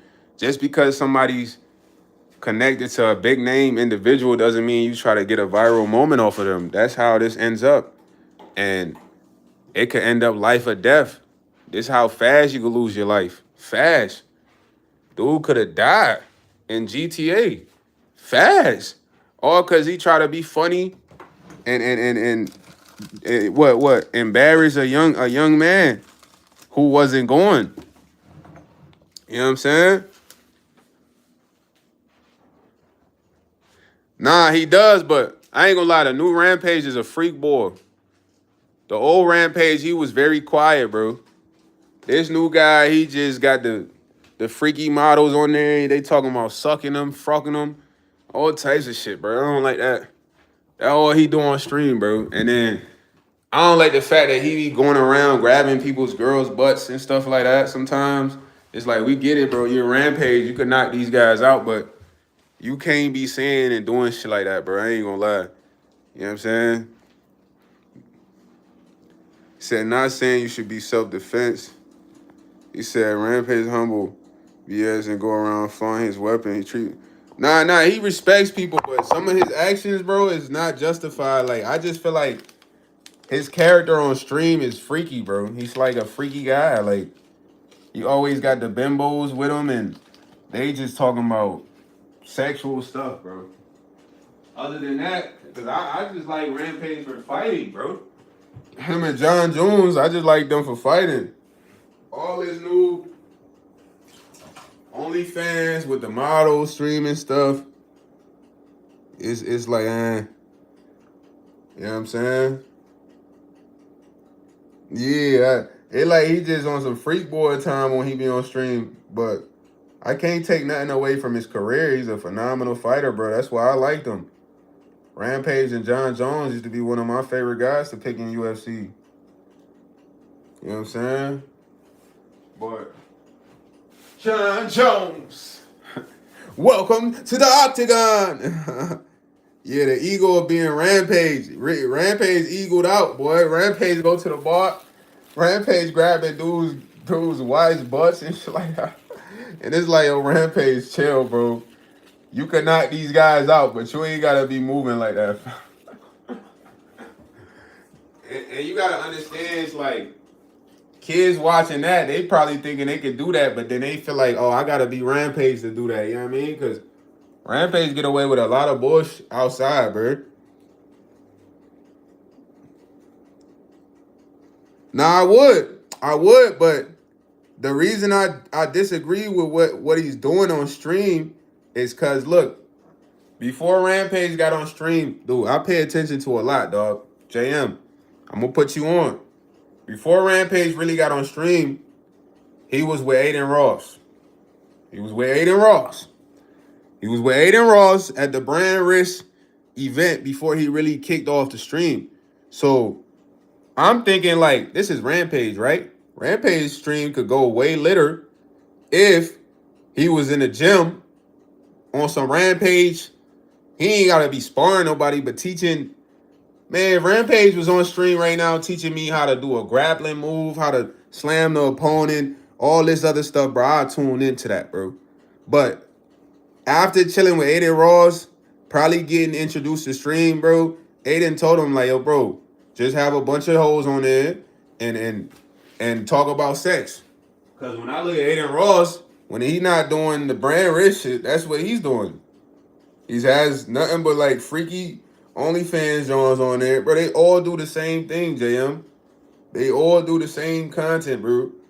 You watch a streamer, you might find a streamer that's actually doing something normal, that's fun still.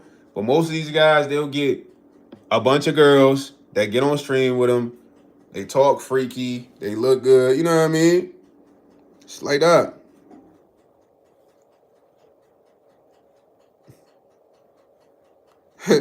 One boy said life or death situation. Bro, that's the thing. You never know what's going to be a life or death situation, bro. So you always got to be smooth out there, bro. You got to be smooth.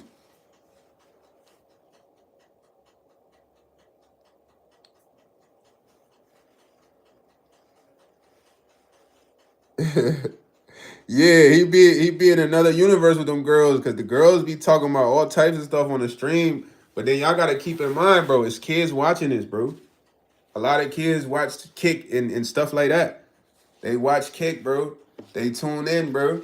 So that's why I said Rampage being on stream with the girls is not just because he want to be with the girls. It's part of his contract to be on stream, dog. Because he used to be with Aiden Ross. Aiden Ross is like the stream king. He put you on. He put him on.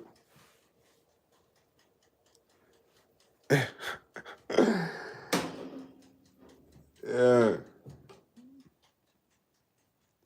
yeah. Rampage is a phenomenal fighter, man. We can't take that away from him. But people gotta stop being so upset and understand both ways, both perspectives, bro. They gotta see both perspectives. That's what this is all about, man. You know what I'm saying? You gotta see both perspectives. Like I said, Raja is definitely gonna face some consequences for his actions. They are not cleared. They're not in the running. You know what I'm saying?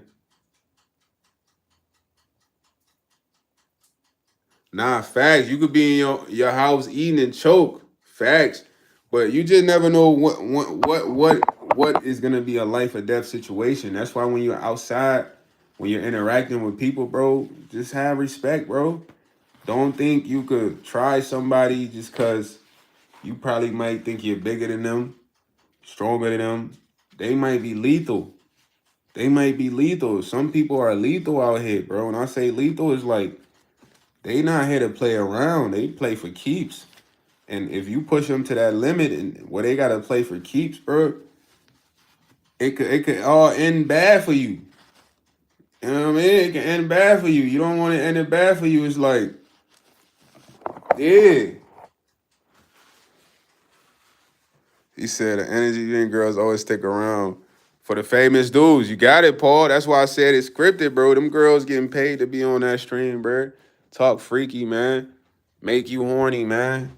Make you want to go beat off. I like entertaining content. Like I would watch Rampage stream more if he was in the gym showing me how to hit a dude with the spinning punch, Superman punch with the spin elbow. You know what I'm saying? Oh boy, show me how to hit him. Run up on a guy, hit him with the ha ha ha ha. You feel me? Show me that. Don't show me these OF shorties, man. He said the hotline girls, huh? Nah, they definitely be getting y'all horny for sure. Man, it was this one girl on there. She literally looked like she was trying to suck his outside, bro. She went down on her knees. Yeah, I used to watch Rampage and John Jones, bro. That's what I'm saying, Richard. It's like I'm already seeing younger streamers do this, bro. The same script where they have OnlyFans models come on the stream, be with them all day, talk freaky. You know what I mean? It's like this the same script Aiden put Rampage on, bro. Before Rampage was really screaming, he was on Aiden's stream, bro. Aiden be doing the same thing. The only thing Aiden really want to focus taking off right now is brand risk, cause he trying to be like Dana White. He hang out with Dana White a lot. Yeah, the Jack Doherty kid. He's OD with that, right? Ain't he? Ain't he?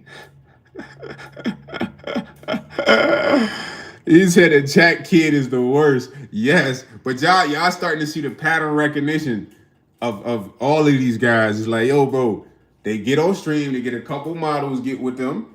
The models talk freaky all day. They make the money because they know that kids are gonna watch this because they want to watch this model. They want to beat off to this model. You know what I'm saying? They want to feel like they're cool because they watching girls. You feel me? So, dog, I'm telling you, that's the script. They all do it, bro. That's why I'm like, man, I don't be tuning into that, man. Tell Rampage get in the gym and show me how to punch a dude head off without, you know what I mean, wasting my energy or something. I guarantee you, kids are being there. What if Rampage did a stream showing everybody how to defend themselves? What? You know how lit that stream would go? Way more lit than the streams with all the girls.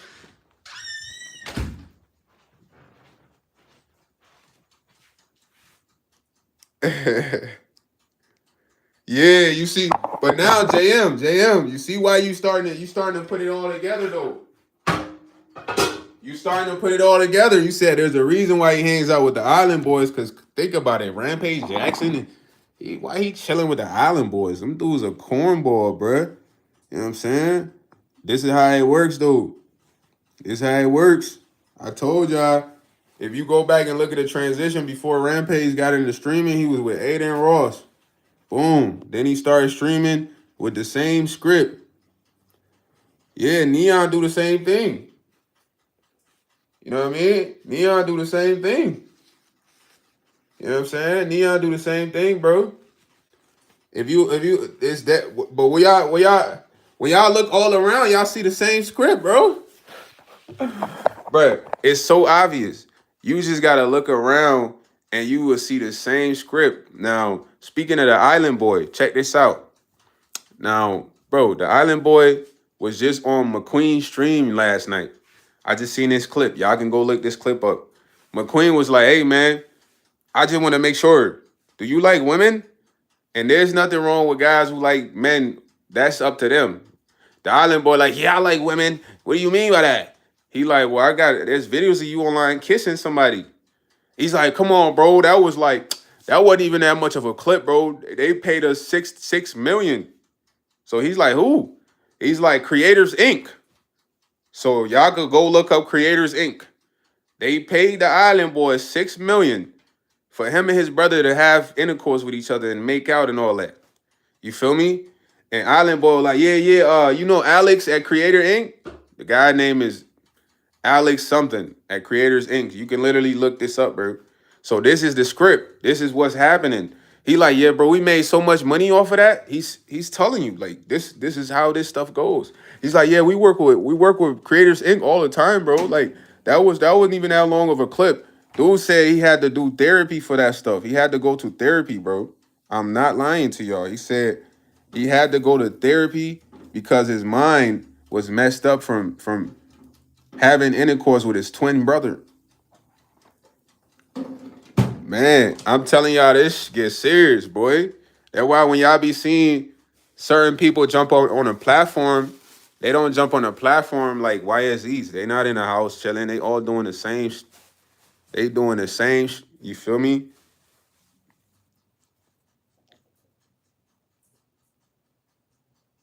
Yeah, but they got paid. I'm trying to tell y'all, somebody paid them for that. Because you got to think that Island Boys had a fallout. They fell off. And for them to get back popping again, they had to do that. That's what they had to do. You know what I'm saying? Bro, don't even argue with CN, bro. We good. We passed that conversation, man.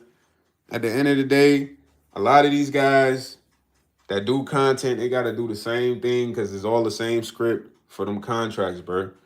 You know, I ain't on no contract, bro. It ain't scripted. This is IRL. What they say in real life, there ain't no script. You know what I'm saying?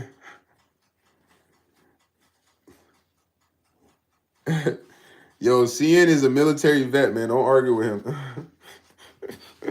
You know, the military vets gotta stick together, man.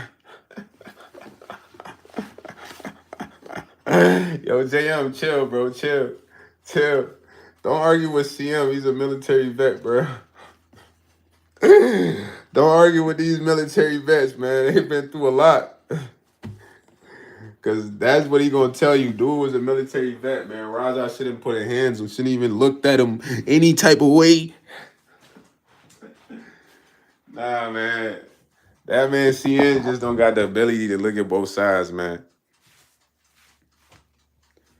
He said, I gotta get rid of these rechecks.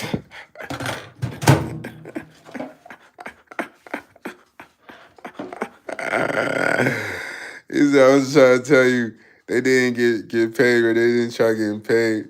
They did that trying to get paid, trying to get attention. But if you think they got paid more than that, you're tripping. Nah, they got paid a lot for that, bro. Dude, there's a whole clip. He talks about it. He said, we made so much money, you know, when the money calls. But, bro, imagine you having to do all that just to make some money. You got to freak on your twin brother. Y'all doing that for money or what? I ain't doing that. You got to freak on your twin brother for that much money, bro. I don't know the exact figures though, Richard Wilkins, but I know it was millions because he mentioned it on McQueen's stream.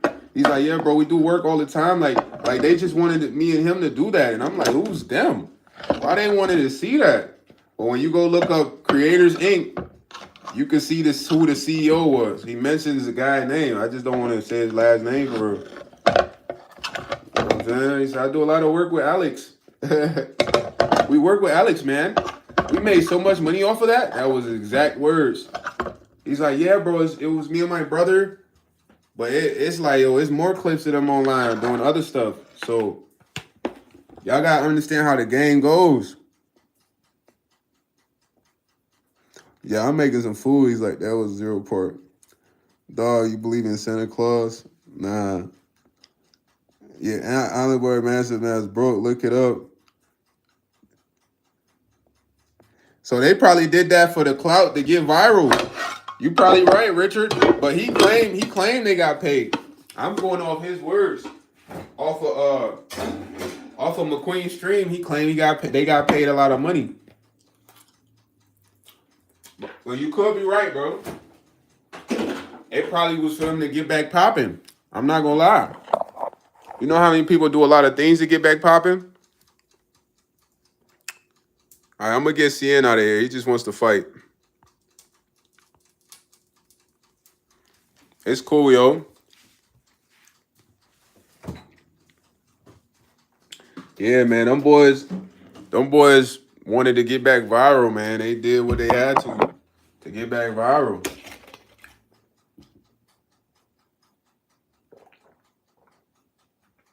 And let's talk about being viral, bro.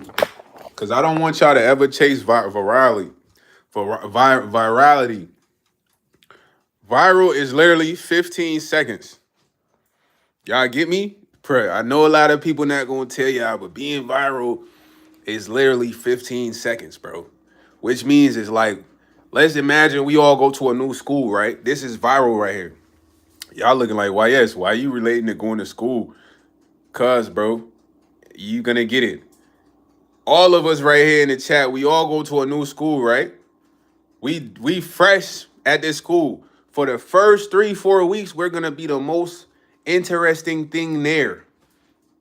Which means people are gonna want to know, what are we about? What do we like? What do we do? Who we are?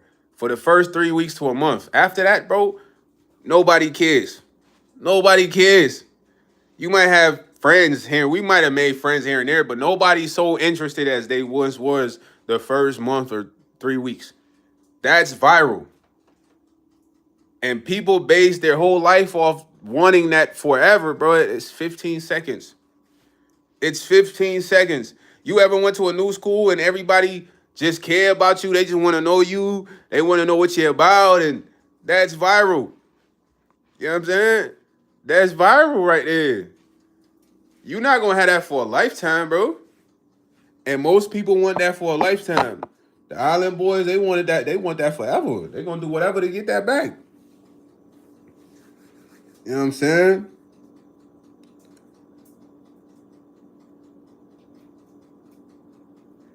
Nah, viral. But viral is this, JM. I want you to look at viral as a natural thing that God occurs, bro. No one can make you viral.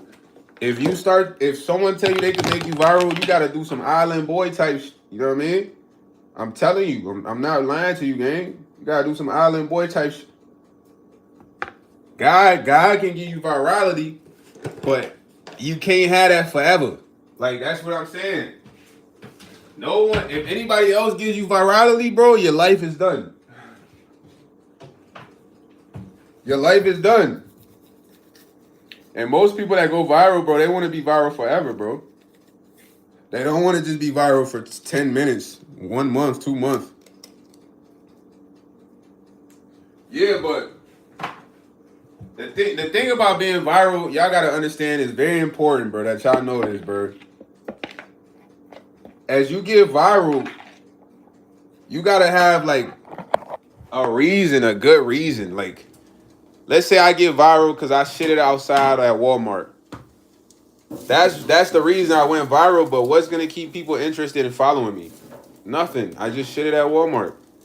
Now, when you look at a lot of people that go viral, bro, they're not that talented, bro. So how are they going viral? That leads you to think, right? How are these folks going viral? They're not that talented.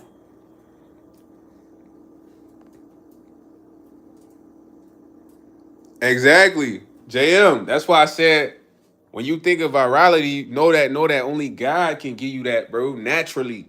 But if a man gives you that, bro, you gotta do something. You gotta do some freaky shit, boy. You gotta do some. Put your hands on your knees, huh? I'm just saying, if I shit at Target, that's going viral.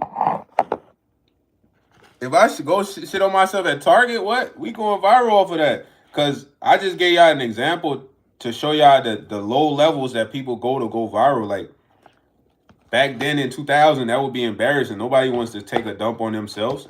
But nowadays, in 2025, somebody might shit on themselves at Target to go viral. Am I lying?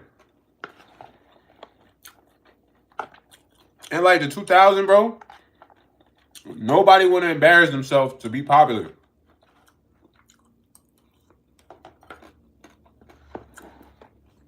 I'm gonna be honest with you. Check this out. Check this out.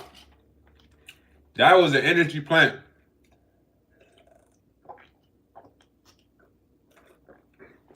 Yeah.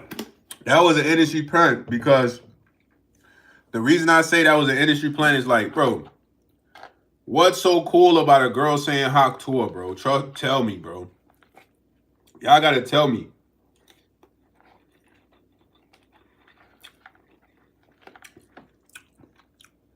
Y'all gotta tell me what's so cool about a girl saying hot tour.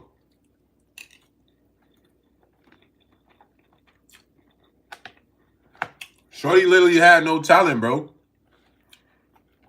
Right. But let me say one thing, right? She was talking about spitting on the D, right? But you done heard so many other girls say that, bruh. So why did this girl get viral off of that statement? She didn't say nothing so cool that it needed to go viral, bro. I'm gonna be honest. Someone made Shorty viral. You feel me? Someone made her viral, bro.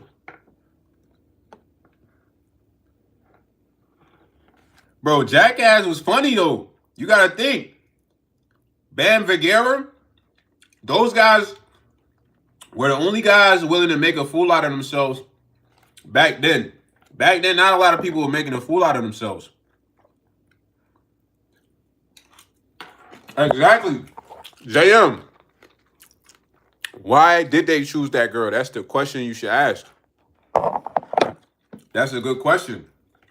Who does she know? Who's she related to?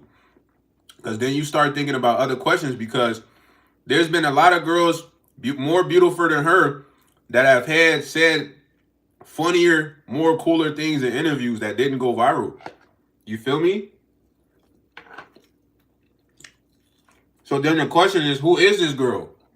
Who's the hot tour girl related to? Who does she know?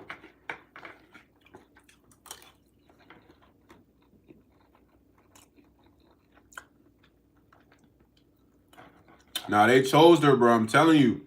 Because even that girl, she had got caught scamming for like some crypto. She had made a coin. And she scammed a lot of people for crypto. And then she disappeared. JM, I'm telling you.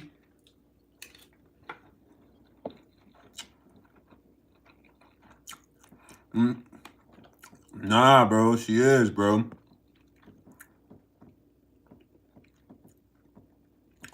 Shout out to Yeko. Bro, listen, dude, I'm telling you, you're not getting viral off of saying Hawk Tour, bro. You're not getting viral, bro. You're not. Bro, you're not getting viral off of Hawk Tour, bro. Y'all gotta think different, bro. No one. Let me say why, right? Check it out. I'm eating some rice right now with some ribs. Y'all check it out, bro. Exactly. Blazing 420. Thank you for saying that, bro. This is why I was going to say. Blazing 420 said, he said, yeah, Hot Tour girl barely a 6. To be frank, that is true. So she's not going to go viral off of saying Hot Tour and spit on a D. She's not, bro. She's not. Someone wanted this girl to go viral because the appearance for her to go viral is not there, family. Most people, they're superficial when it comes to virality, especially when it's a female, a sexy female. I'm going to give y'all an example. Check it out. There was a girl that just went viral for having like the biggest racks ever, and she was dancing in the club. Bro, that girl literally received an offer from a modeling agency. I think it might have been some big modeling agency in less than 24 hours. All she was doing was this in the club, shaking her racks. Bro, you can't, bro, you gotta listen to me, JM. You can choose viral, bro. You just gotta do something. Y'all not getting it, fam. Nah, bro, it's not, bro. The audience, you think the audience, no, bro. Some people go viral naturally. But the one Hawk Tour girl, that was not natural. The girl that I just told you about that was in the club, she didn't say a word. Bro, she had a 10-second clip. Y'all seen it. She had some big old titties, bro, and they were like barely in like a cloth. And she was in the club like this. She got a modeling offer in less than 24 hours off that video. You say that's wild. This is on Twitter, bro. Go look it up. That's why I'm telling you, the Hot Tour girl, someone made her viral because she's not nothing like the girl that I'm telling you about. The girl I'm telling you about, she has some big old racks, bro. Big old racks. Stupid racks. The modeling agency saw her and said, we need to put her in one of our bras ASAP. Real talk. So ain't no way. The Hot Tour girl not ugly, but she's just a regular chick, fam. She's not going viral from saying Hawk Tour, gang. She's not.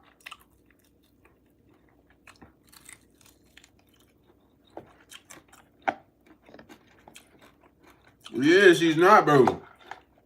She didn't say nothing monumental. You know how many girls that did some more vulgar interview? They like, yeah, I grab that muff. I spit on that muff. Bro, you've seen more viral interview of girls talking about giving head that's more entertaining and funnier than Shorty. They ain't go viral. Especially the interviews in New York. When I interviewed on New York, Shorty, like what you gonna do to your man when he get home from work? She's like, when my man get home from work, you already know what I'm doing to him. I'm giving him that gawk, gawk, gawk, gawk. More character, more entertaining, never went viral. Shorty said Hawk Tour one time, bro. And she was viral the next day. Get out of here. That's how you know it's fake, bro. Staged.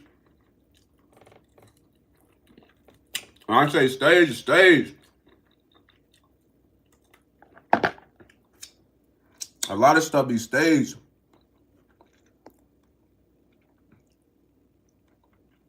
But not someone's 18-year-old Caucasian Christian brother. You feel me? Yeah. Not at all. Like even Bobby Altoff. That girl. She went viral, bro. What is she even viral for? Do anybody know?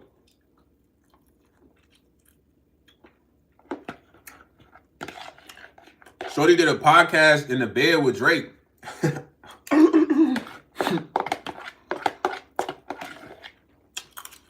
Y'all know that girl, Bobby Altoff. What did she go viral for? Somebody tell me, because I forgot. I'm not even being funny.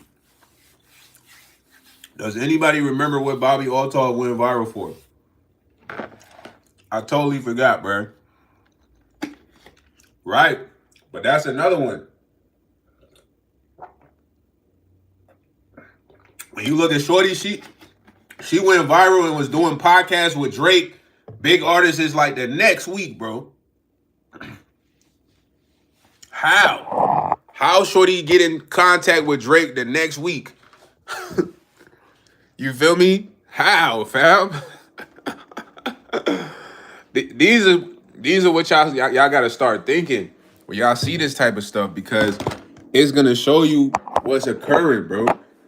Like when I saw everybody going crazy over the Hot Tour Shorty, I watched the interview and I'm like, yo, bro, I seen this man interview 1,000 more beautiful, sexy women that said funnier things. Who picked this girl to go viral? You know what I'm saying? Who picked this girl to go viral, man? Somebody picked this girl to go viral. Somebody must be related to this girl that's high up. That's how this stuff be going.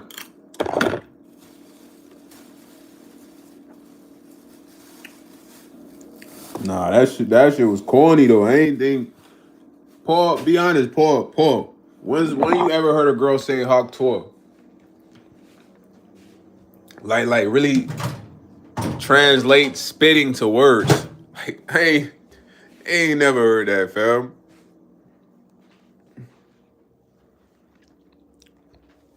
He said, dreamer much. Shut the heck up, dude. Yo, Amanda, why do you hate me, Amanda? Huh? Why you beefing with your boy, eh? Amanda beefing with me right now. Yeah, Bobby Altoff, man. Shorty went viral off of saying Hawk Tour. Hawk Tour. And that was just like the most monumental statement ever, bro. Hawk Tour.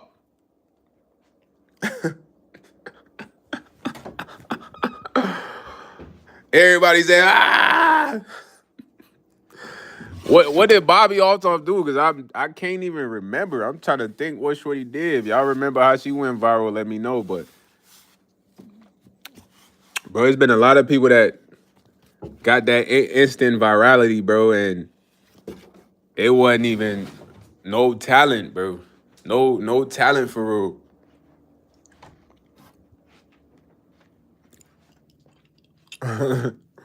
You said Amanda love me. She called me a dreamer. She told me to shut the heck up. Why, Amanda? Do you want me? I'm looking for my sweater. I forgot which sweater I came in here for. Actually, I came in here for my shirt. Yeah, man. Shout out to my boy Rowdy in the building. Yeah. Rowdy in the building, man. I'm gonna just go to gray sweater, man. A gray sweater vibes. You know, the weather changing over here. It's getting colder. But, yeah, man, a lot of these people, bro, they get put in position, bro. Understand. Y'all gotta understand, man. It's a New York, a.k.a. Consumerville. Nah, facts, Mr. Richard. A lot of people get selected, man. They select you, bro. You know what I mean? And they only select you when you easily foldable. When I say you easily foldable, you down with whatever they say, man. You gonna do whatever, man. I'm gonna give y'all an example, bro. I had a, I do the music, right? So I had a performance. But I got a free performance. What did that mean? That there's a guy in this city. His name Note. He really mess with my music. I ain't never met this guy. You feel me?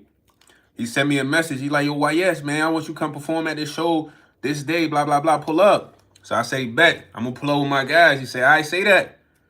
So I slide. Keep in mind, I got two of my homies with me. Like one of my homies, he look like he could play for one of the best football college in the state. My man about 270. You heard? Diesel. This my homie LZ. I got my homie Lotto with me too. He Diesel too. So we pull up, man. They both do music. When we pull up, the bouncer on some funny-ish, whatever. So we get in there, bro. I perform, they perform, everything cool. I'm chilling on the side. I'm cooling, watching like the bouncer make drinks. You heard? Bro, the DJ, I don't know the DJ. I leave from like the performance booth. I'm all the way over there. The DJ over there. Bro, the DJ literally leaves the DJ booth and comes talk to me. He said, he like, yo, YS, can I talk to you for a second? I say, yeah, what's up, bro? I'm chilling, ducked off by myself at this time, right?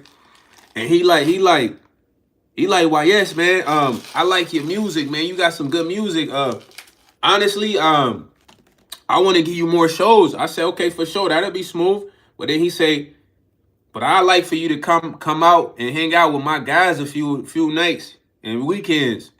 So I'm like, what? In my head, I'm thinking like, what? Hang out with y'all. He like, yeah, just hang out with us in the club, hang out with us. So it's like, in order for me to get shows from this guy didn't even give me the show, first off. It's just a DJ.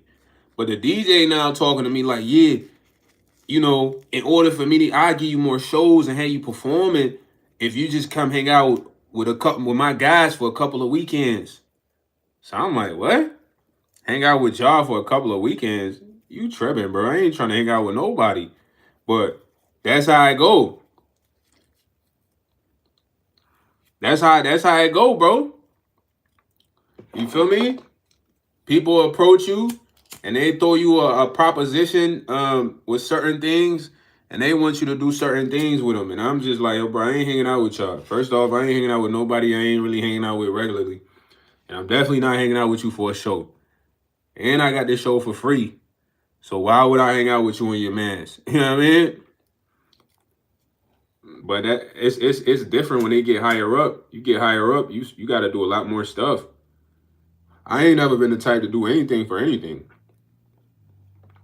I'm going to do something because I want to do it, bro. Not because, you know what I'm saying, you want me to do it. Never do something for somebody with a contingency. Meaning that this person like, oh, I want to help you out, but I need you to do this. And whatever that is like, it doesn't really match with your morals or principles, But yeah, man, this stuff happens on a bigger level, bro, on a way bigger level.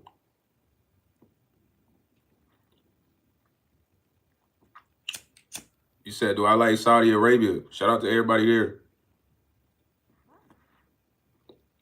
The Middle East lit, bro. I got friends in Pakistan. I got friends in the Philippines, Malaysia. I speak a little bit of Tagalog.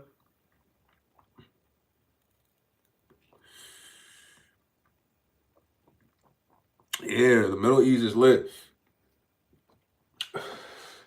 A lot of my friends are on TikTok, though.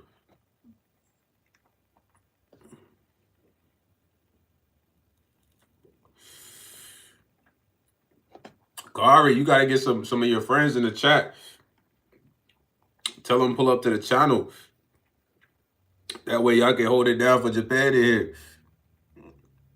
here. Y'all dropped some good topics to talk about, though. I only got on here to talk about the Raja situation, man. Raja definitely will face consequences.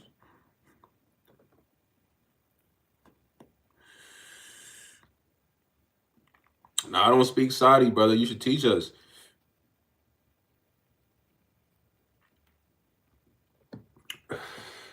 At the end of the day, treat everyone with respect, man.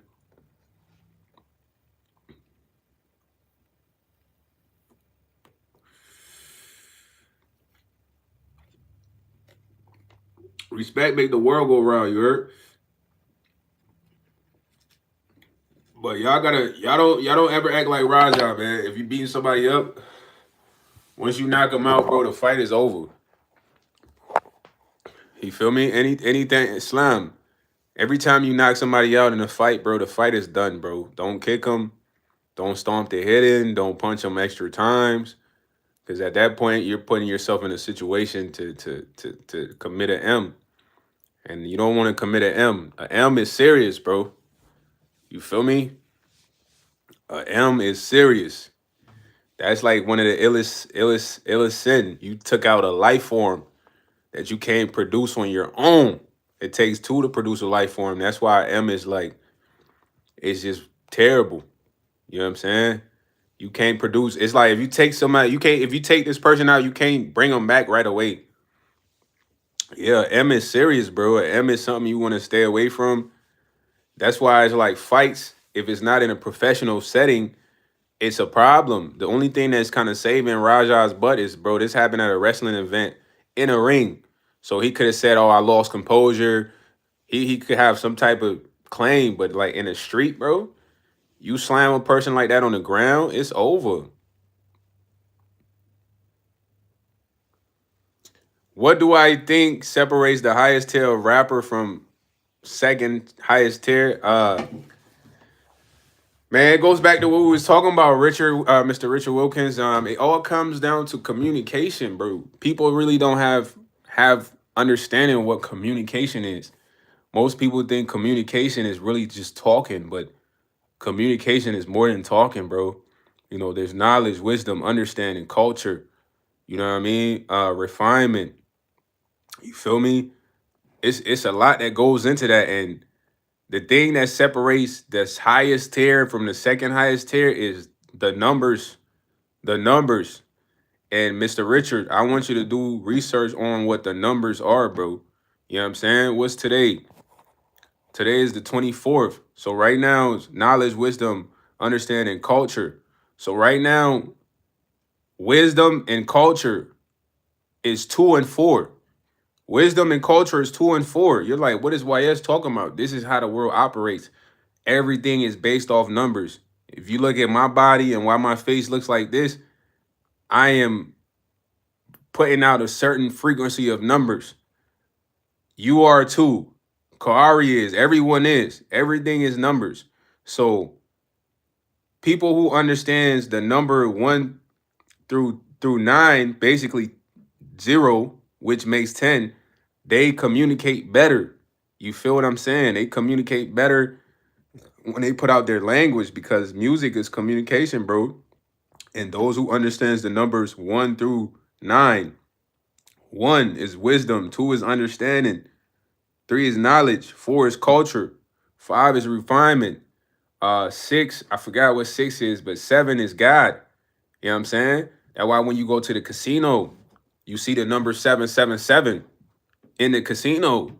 You think the number 777 is in the casino for what's up, Emmy? How you doing? For any reason? Nah, it's in the casino because there's a significance with that number 777. That number 7 represents God, bro.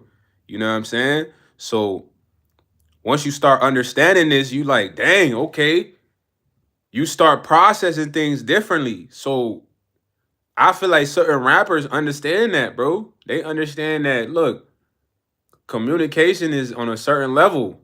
The ones who don't really understand that, they talk gibberish. They say gibberish. You know what I'm saying? But people who understand the number sequence and what I'm talking about, bro, you're going to understand that communication is really based off numbers. You feel me? It's based off numbers. And I suggest everybody do research on what numbers I'm talking about. There's a whole number sequence, bro, that we are supposed to follow and live by daily. You know what I'm saying? We're supposed to follow and live by daily, bro. You know what I'm saying? And that's what separates communicators from other communicators, man. That's the main thing, Richard, right there, is understanding the numbers. You gotta understand. You know what I'm saying is wisdom, knowledge, understanding. I think knowledge, wisdom, understanding, but it's like they all going hand in hand. It's like without having knowledge, you are not wise. You know what I mean? If you do not execute the knowledge, you don't have understanding. You feel me? To understand, you must have a sense of culture. You feel me? To have a sense of culture, you must refine yourself, work on yourself, know who you are. You know what I mean? I forgot what 6 was. It might have been freedom or something, but when you get to 7, you must after you have a sense of culture and understanding, you might have to refine yourself. After you refine yourself, there's freedom. You become freedom. You become freed and you have a chance to connect with God, which is 7. Now, when you're on 7, this is where your refinement is done, your connection with God is made, and then you get on 8. When you're on 8, you're on destroy. Destroy is 8 is to destroy and build. What is destroy and build? That means that look, everything that opposes my relationship with God, I must destroy. You know what I'm saying? And once I destroy that, then I must build it up. And when you look at destruction, when people destroy things, they build it back up. If they destroy a building, they rebuild the building. You know what I'm saying? If they destroy an apartment, they rebuild the apartment. If they do remodeling, they're destroying stuff to rebuild it. You know what I mean? And number 9 is birth. Birth is understanding it's a new person, it's a new you, it's a better form now. You know what I mean? You're not the same. So you once you understand these number sequence, bro, you are enlightened, bro. You're on a different level. It's not to say you're not gonna still make mistakes here and there. I still make mistakes. I'm not perfect from just knowing the numbers, but somebody broke this down to me. It's deep. That's why you got to do your research. But that's why some people are better communicators than others, bro. You feel me? And some people like understanding, bro. Understanding is being able to get out of your perspective and see someone else's perspective. Let's say your mom makes you breakfast sandwiches every morning. One morning she doesn't make you breakfast sandwich. If you had understanding, you wouldn't get upset. You'll be like, nah, my mom makes me breakfast sandwiches every morning. This must be the morning that she just didn't have the time. You'll make your own. Someone without understanding would get up and be like, man, I hate my mom. I can't believe she didn't make my breakfast sandwich this morning. That's a lack of understanding. You know what I'm saying? Someone with understanding would be like, yo, nah, my mom done made me breakfast sandwich for the past 6 weeks and then miss one day. You know what I mean? Yeah, Rowdy. I get it, man. I'm gonna just make the sandwich today. And later, Mom Deuce might be like, hey, sorry, baby, I forgot to make your sandwich. And you be like, it's okay, Mom. No worries. You make my sandwiches all week, so it's not a problem. You feel me? That's understanding. Someone without understanding, they're gonna chew up their mom. They're gonna be mad. They're gonna be upset. You feel me? So this is how the world works, fam. This is what will really get your communication up there, man. Like, really. You feel me? Like, I might go to the store a lot of the times. One day this guy's happy, the next day this guy's upset, and maybe him getting upset kind of annoy me. But then I go there, I'm saying, man, this guy's just bipolar. That's understanding that this guy's bipolar, meaning that he's gonna be up and down. So knowing that, when I pull up, I'm not affected by his emotions. You see what I'm saying? This is understanding. I don't get upset with this guy's emotions. I just come get what I want, get up out of there. As compared to me coming there, like, man, why are you always happy? Then you sad one day. No, I got an understanding of this guy. You feel me? And bro, I'm telling you, if you can get this down, when you go out, even people that annoy you or get you PO, they won't affect you because you understand who they are already. You feel me? You have the knowledge of them and the wisdom and understanding. So research the numbers, man. I'm telling you. They tell y'all people lie, women lie, men lie, but they say numbers don't lie. Numbers is everything, bruh. Numbers is everything, man. Numbers is everything, man. Numbers is one of them things that They expose everything. Yeah, I got fiends in my city though. But Rowdy, you already understand the fiends. When you around the fiends, you know what the fiends is on. Most they ask you for some money or a lighter, cigarettes, or some drugs. You know what I mean? And if you're not somebody who's really has an understanding, you might be scared, you might be bothered, but that's just a level of understanding. I remember one time we went downtown, bro. Me and my cousin. My cousin has no understanding, he has no patience. So there's a dude downtown who's overly chopped. When I say overly chopped, he's sky high, NASA on a rocket to space. He downtown. I don't know what he's on. You know what I'm saying? And he's just like, he's walking around like he's in the army, like, attention. He's like, he's literally screaming, attention. So we walk around. He like, man, Sosa, man, this annoying homeless dude following me, man. I'm like, just chill. So dude walk past us. Then he stops in front of my cousin. He's like, sir, yes, sir. He's like, sir, yes, sir. My cousin getting mad. Like, let me get the fuck on my face, bro. I'm like, yo, bro, chill. That man high as ever, bro. You know what I'm saying?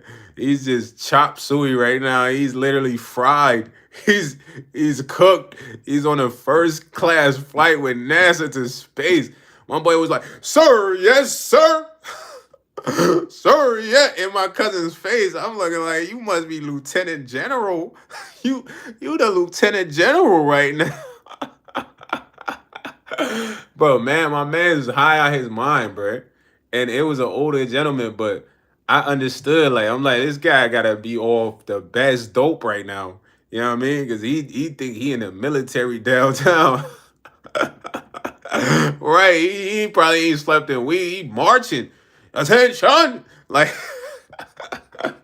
and we were just downtown. I don't know what we doing downtown, but my cousin, like, he knew that's a homeless guy. He know this man probably off the works. But instead of him understanding, like, this is why he's doing this, he got upset. You feel me? And you just gotta have understanding, bro.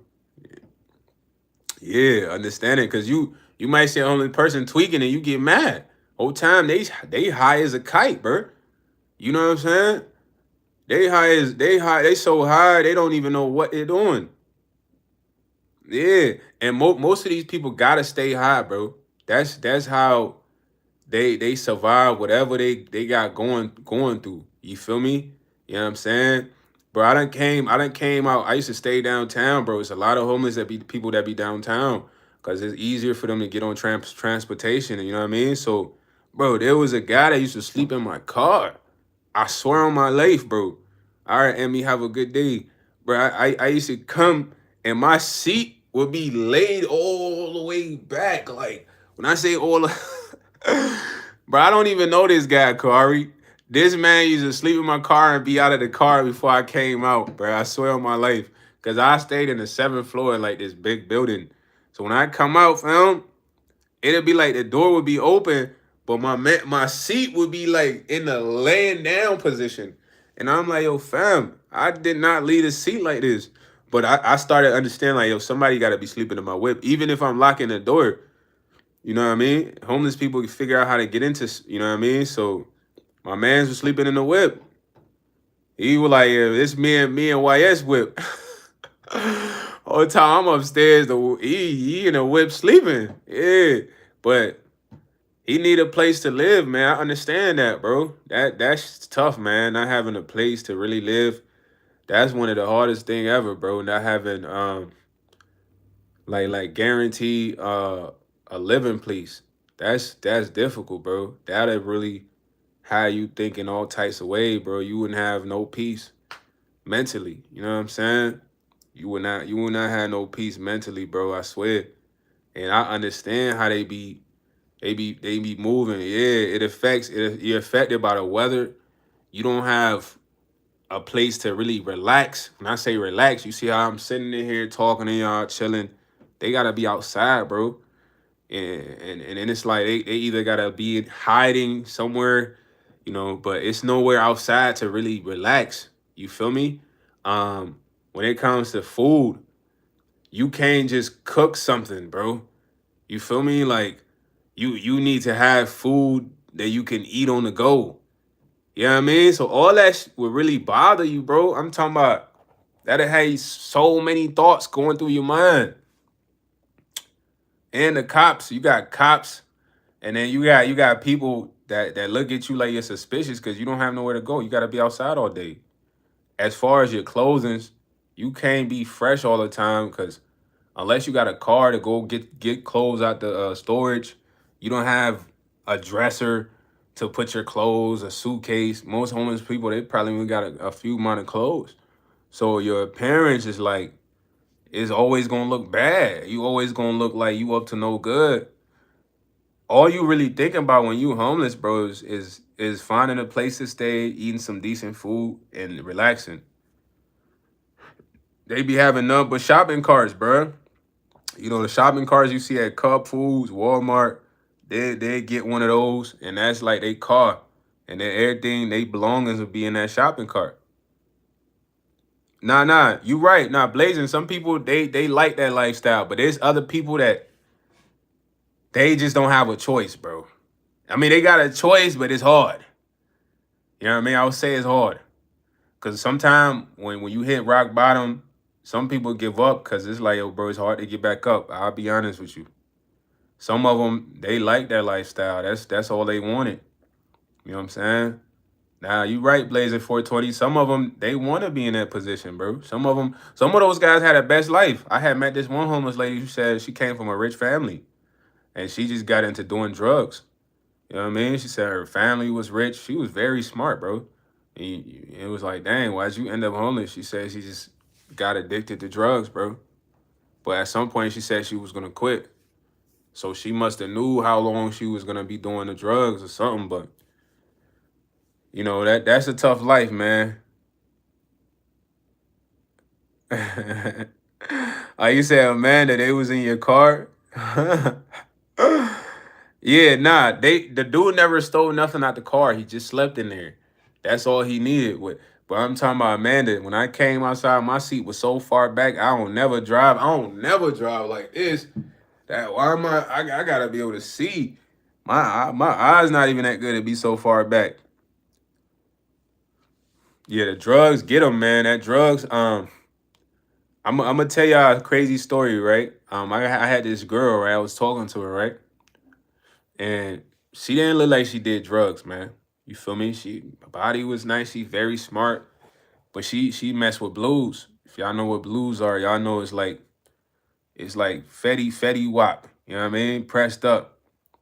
And bro, I watched her smoke the blues, bro. Don't ever mess with blues, bro. Cause blues, the high for blues is long lasting, bro. And it's a secondhand effect that you can get, bro. Yeah, it's the fake yerk. You know what I'm saying? And bro, I watched her put it on the aluminum foil because that's how they smoke it. So she put it's like a pill. This the aluminum foil and the pill is on the aluminum foil and then you spark the lighter from the bottom. You feel me? So as I'm watching her do this, bro, I'm watching like, I thought it was like spirits coming out the pill. Cause that's how it looks. You know what I mean? It's just like you start seeing white things come out the pill, they heat it up from the bottom, yeah.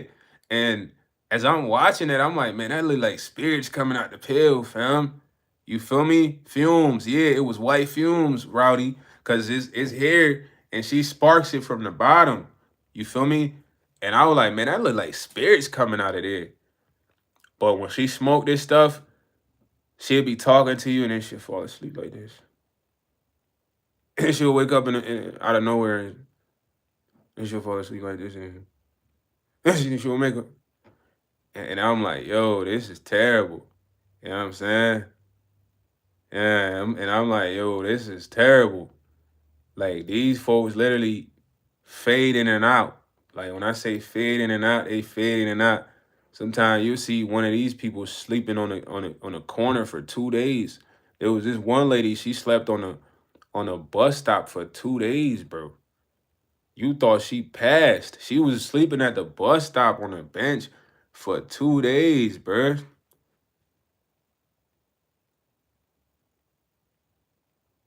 Nah, facts. Nah, with weed, you gotta. I smoke 3 times a day because I don't even be smoking like 3.5s in the wood and shit like that, man. That's waste. Yeah, man. I rather I smoke 3 times a day, but I do 50 push-ups. You know what I mean? Yeah, it's everywhere, man. It's everywhere, man. You got with the weed, you gotta have moderation. Moderation, bro. Don't be smoking 3.5s just cause, bro. That's crazy, bro.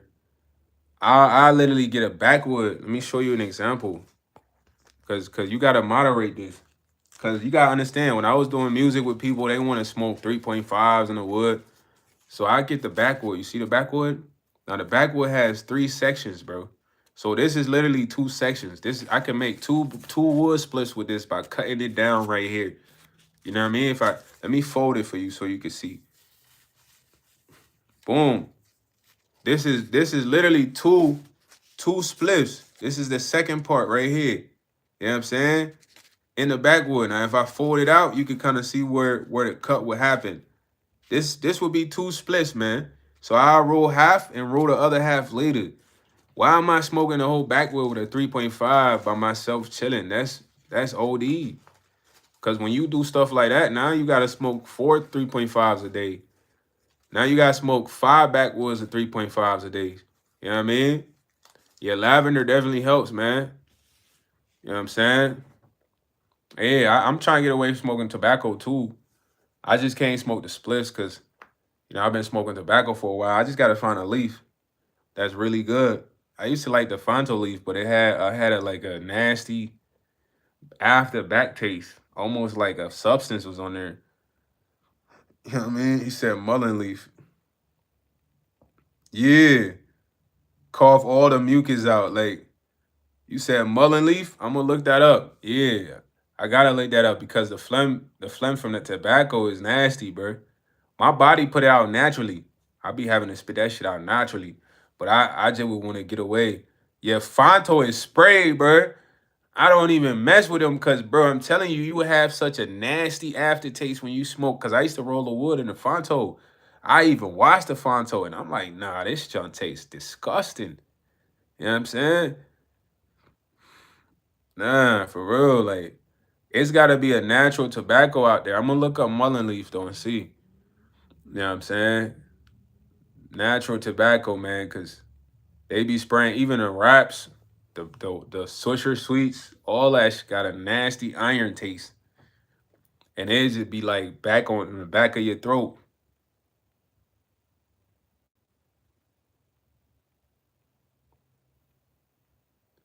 So roll up a J with mullein leaf. All right, all right. I need to get on that. Shout out to Rowdy, man. J with mullein leaf. I'm gonna get the king size papers, get the mullein leaf, and we lit.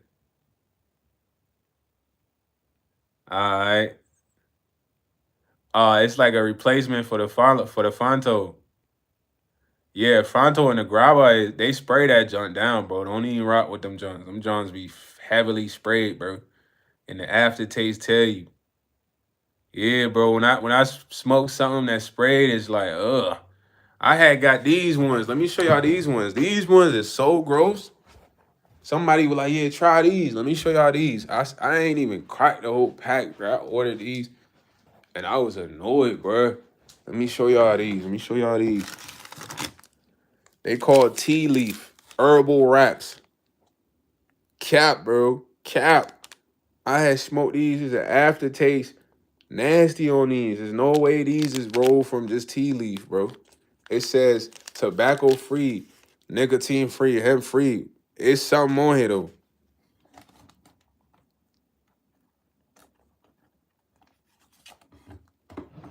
My boy said that mullein leaf gonna make me cough everything out.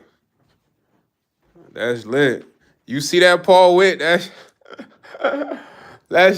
I'm thinking that junk for the taste decent, but that junk, it got a nasty, gooey, syrupy aftertaste, bro. And I'm like, what they put on here? Cause tea leaves supposed to not even be like that. It's supposed to be burning like just leaves with nothing after. That junk tastes disgusting. Now I'm just used to having tobacco in my bud, so it's like The heighten for me be different if it's not there.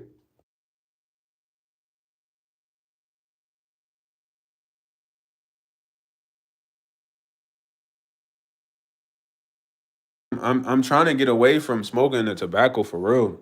That's the last thing I gotta do, man. I don't really eat sweets no more. Cause I told you I got a cavity. I don't really drink, bro. I mean? I don't drink at all for real. Like I might take a shot if it's an occasion, but other than that, I ain't drinking no bottle like that, man. You feel me? Cause I know that junk messes up the body, bro. Yeah. I want to get this manual presser so I can start pressing these juices. I'm trying to be drinking juices every day. When I say juices every day, I'm talking about freshly pressed juiced in a can jar, a canning jar. They all pressed, man. I'm drinking them every day. And my body gonna change. I'm talking about that's gonna really be the ultimate change I need. Like all my joints gonna get smooth. All my injuries gonna get healed that I done experienced in the past. Yeah, you gotta make your own coconut water, man. You can't trust the ones from the store, man. They be having a lot of shit in there. The Vita coconut bottle water be having a lot of shit in there, bro. I done seen people expose them for having a lot of shit in the coconut water, bro. Go to the store, get the real coconut and press the juice. You know what I mean? Take the water out, press the coconut, bro. I'm telling you, it's way better. That's the vibe I'm trying to be on. Yeah. I'm trying to press my own fruit juice. I ain't trying to buy fruit juice, man. I already know how to make sugar from sugar cane. All I gotta do is get the sugar cane. Like, I'm trying to be on that time. I just gotta get right though, man. Once I get right, I can be living how I want to live. The crazy part, I've been wanting to live like this since for the whole year, but it's just been so much happening that's been slowing me down from getting these things. You know what I'm saying? Yeah. Get the manual press, boom, press all the juices, boom, get that right. I'm already on a diet right now. I only eat fish, rice. I eat chicken here and there, but they be with healthy soups. You know what I mean? Um, Gotta get some plant seeds. Yeah, I want to get some sesame seeds, pumpkin seeds. I heard those are good. I got some turmeric in the crib. I got some cloves, some whole cloves in the crib. Sometime I just might pop a clove. You feel me? Yeah. I want to start a planting stuff, but I want to get a house, bro. Right now where I stay, it ain't really the vibe for that, man. Rowdy, I ain't gonna lie. Right now it's not the vibe for that, man. I'm gonna do that though, man. You know what I mean? Exactly. It's like I'm in a spot like you kinda, but I'm gonna get a spot, man. When I get a nice spot, I wanna have a garden. You know what I mean? I wanna wake up every morning and water my garden, make sure my plants is good. You feel me? I want to harvest my plant, eat them, and just understand life better. Yeah. Instead of going to Cub all the time, it's like that's the dub. They charging us for stuff that grows on trees, bro. That's crazy when you think about it. I thought about it. I was walking past an apple tree one day. The lady had green apples on there. I'm like, dang, I could just pick an apple. Whole time, these the same Granny Smith apples they got in Cub Foods. They taxing $5 for. That's crazy. When you think about it, it's crazy. Yeah, you just buy all the seeds, bro. I'm telling you, I want to do all that, man. Tomatoes, strawberries, all that. Have my own garden, but I need to get a crib. Y'all help me get a crib. Get a crib, man. I'm gonna have a garden. We're gonna start a garden channel, bro. You know what I'm saying? Just all I need is to get it. But right now, though, what I really need right now is just a crib. I work everything else out, bro. You feel me, Rowdy? That's all I'm needing. And I never really understood the importance of having a crib when I was younger, bro. But now that I'm older, just having your own space with peace, where you're not really right by another person, your yard, you gotta take care of your yard. Like, bro, I just want a decent, smooth crib right now. I don't need no super big crib, just a decent, smooth crib, man. You feel me? It could be 2 bedroom, bruh. You know what I mean? Nice basement. You feel me? Hook that up right. just you know, with a decent space and yard, man, what? I'd be happy. You feel me? I'd be lit. Now I can focus on just living the life I want. You know what I mean? At that point, I could even probably focus on getting a girl for real and talking to girls. Like I got a crib. I'm in a position to where, you know, I can have a girl right now. You know what I'm saying? I don't want to have no girl in the apartment where it's like I don't know, I'm barely paying the bills. Like what? Come on, bro. That's stressful. You know what I'm saying? I want to my girl come to the crib. It's my crib, baby. You good. You know what I'm saying? This mine land. It's our land. You feel me? Yeah, Kari, I ain't worried about that right now. I'm just saying right now, in an apartment where I'm trying to pay the bills still. I ain't working. I can't have no girl right now, bro. That shit up. Yeah, she gonna be looking like this nigga's a bum. My boy, he barely got snacks in this chunk. He got a little bit of tree, you know what I mean? Like, nah, facts. I ain't even got a whip right now. Like, you gotta make sure you straight, man. Is make sure you straight for you entertain and waste a woman's time. Like the most I can do right now is grease a shorty. You know what I'm saying? Like that ain't all to life.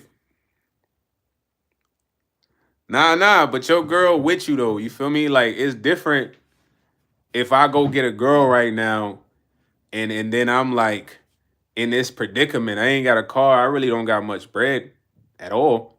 I ain't making cheese.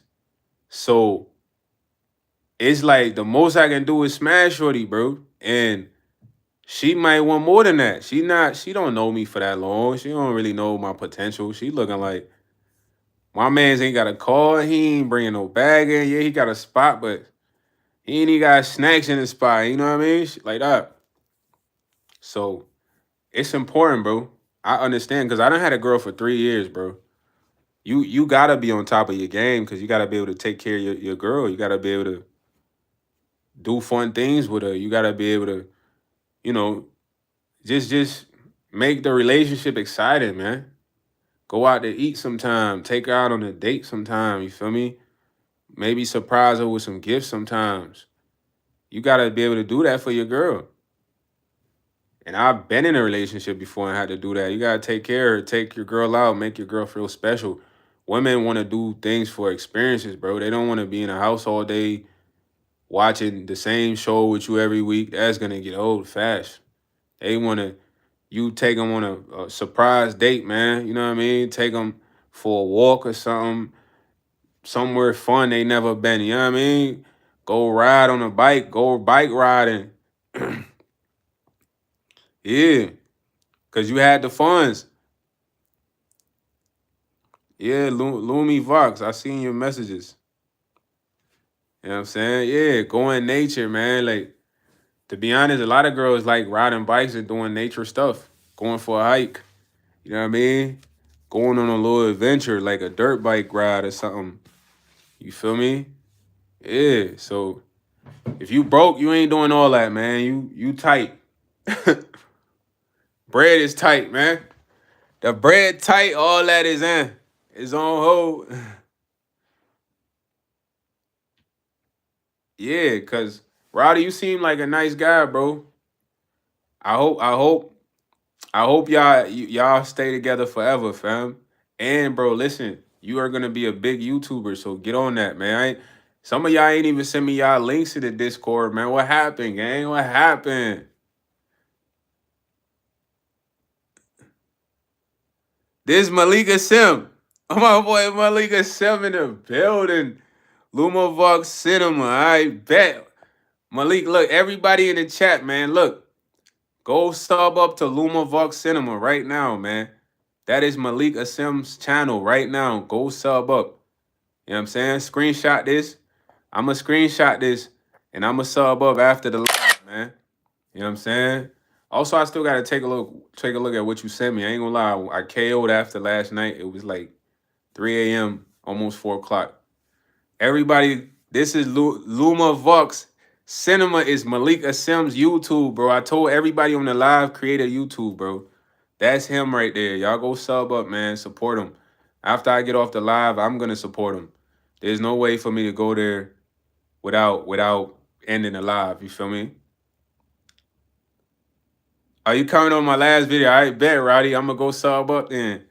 Sub up then. Let's go. Everybody gotta be on this type of timing.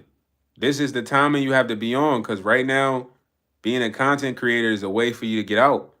Let's say you could literally make a video that goes viral today. You just don't know. It's open play. Look at it. Look at every video as open play, and don't be expecting instant gratification, because, like I told y'all, I didn't even know YS East was gonna be the channel that blew. I had 7 created. The one I wanted to blow is still at 60 subs. You know what I'm saying?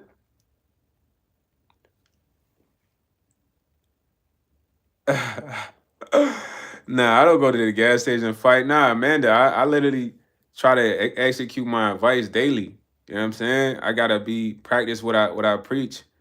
Malika Sim was an artist that's been frequently coming to the live, tapping it up with me. I told everybody to create a YouTube channel.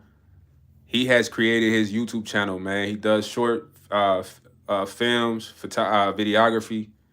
So Luma Vox Cinema is his YouTube channel.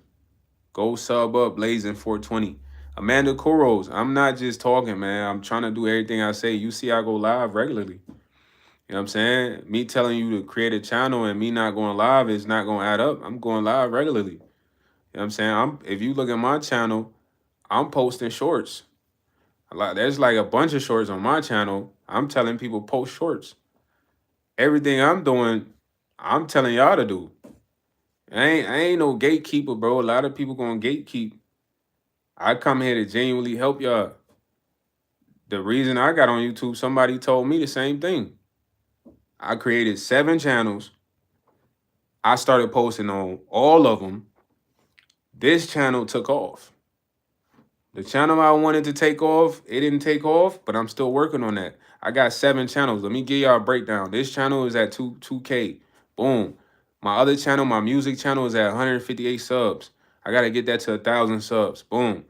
My other channel, which is my fashion channel, is at 270 subs. I don't do a lot of long form content on there. I just post a lot of shorts. Boom. I gotta get that to 1,000 subs. I got my car channel. That's at like 80 subs. That's where I post car related content. I got cars that I flipped on there, sold on there, cars that I like, that I think are cool, cars that I've clipped. When I say clipped, I saw a car, chopped, edited up the clip, posted it. I have that at 80 subs. After that, I got a gaming channel that I just started this year. I got 18 subs. You feel me? My vlog channel is gonna be my vlog and my game channel. Got 18 subs.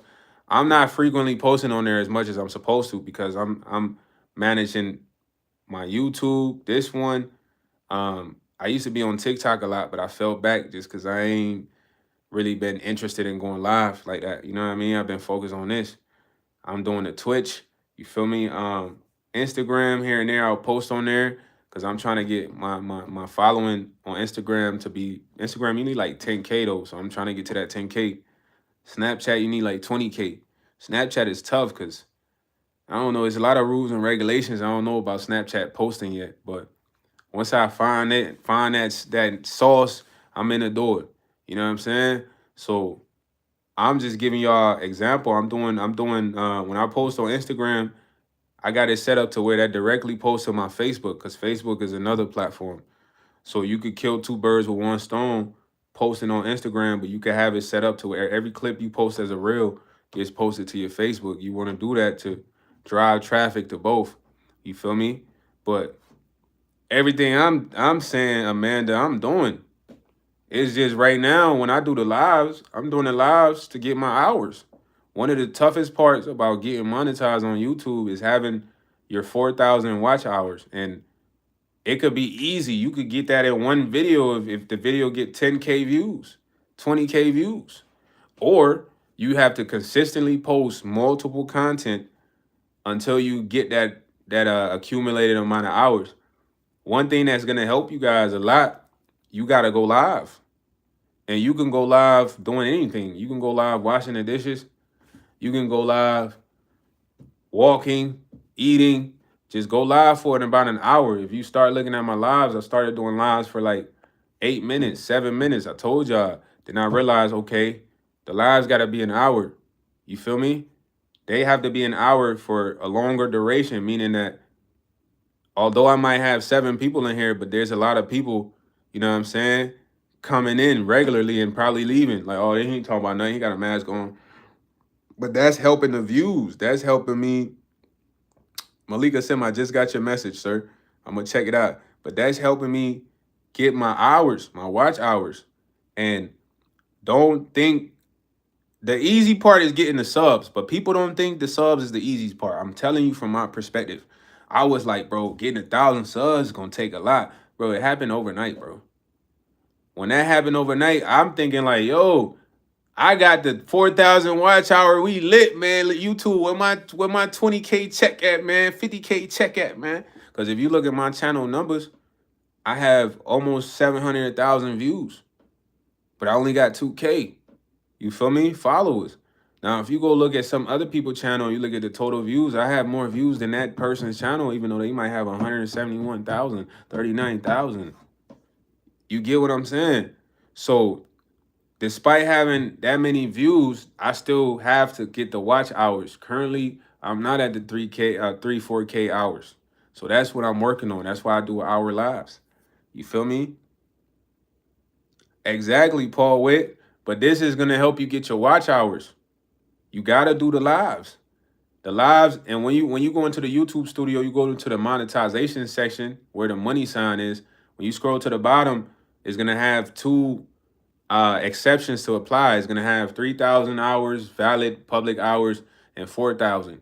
Whichever one you get, I guess, pushes you in that queue to apply to be a partner with YouTube. So I'm giving y'all the sauce. You know what I mean? You got a live, go live. You get live at like 50 subs, 60 subs, go live. You could go live watching your favorite show. You could go live streaming a football game. You know how many people stream football games? So it's for the whole year, Paul. And I honestly thought I had hit my watch hours because I had got to 4,000. You know, when you go to like your watch hours, there's the days. There's 7 days, 90 days, 365. So now if you click on the 365, it's gonna say you got like probably 4,000 plus. But those are not the hours that they're accumulating for you to become a partner. You gotta click on the money tab, the money tab option in YouTube Studios. And that is going to tell you where you're at as far as the amount of hours you need. It's going to tell you if you're close to getting the 3,000 or the 4,000. And that is what you want to go off of. You don't want to go off of the one where I think that just might be your overall views, but they have views and public views. I don't know what the difference is, but you want to say when you go to the YouTube studio, you want to click the money sign tab and you want to look at what it says right there. You know what I'm saying? Yeah, what's up? Have a nice day. We talking about YouTube and after how the hardest part is not getting the subscribers, is getting your watch hours. But you can literally get your watch hours from one video that just goes viral. And it's unpredictable which one of your videos are gonna go viral. I swear to you. I swear to you. I'm being honest. You don't even know which one gonna hit. The one you think might hit, might not hit, and the one you least expect is gonna hit. That's how it went for me. Really, I'm telling you. Like, everybody be like, oh, it'll go viral. Nah, what happened is that person had one video go viral that they didn't know went viral. Boom, got them all the followers and subs. They started making good content. They took advantage. That's how it go. That's how it go. You know what I'm saying? Some people, they already have a big following on Twitch, so maybe they create a YouTube and everybody just comes there. And some of you guys have big following on other places. So utilize that. Like, what is that? That's called funneling. What is funneling? Let's say, bro, I got like 1,300 on TikTok. Boom. I can send those 1,300 to my music page. That's the whole goal. So I'm gonna send the 1,300 people on TikTok that follow me.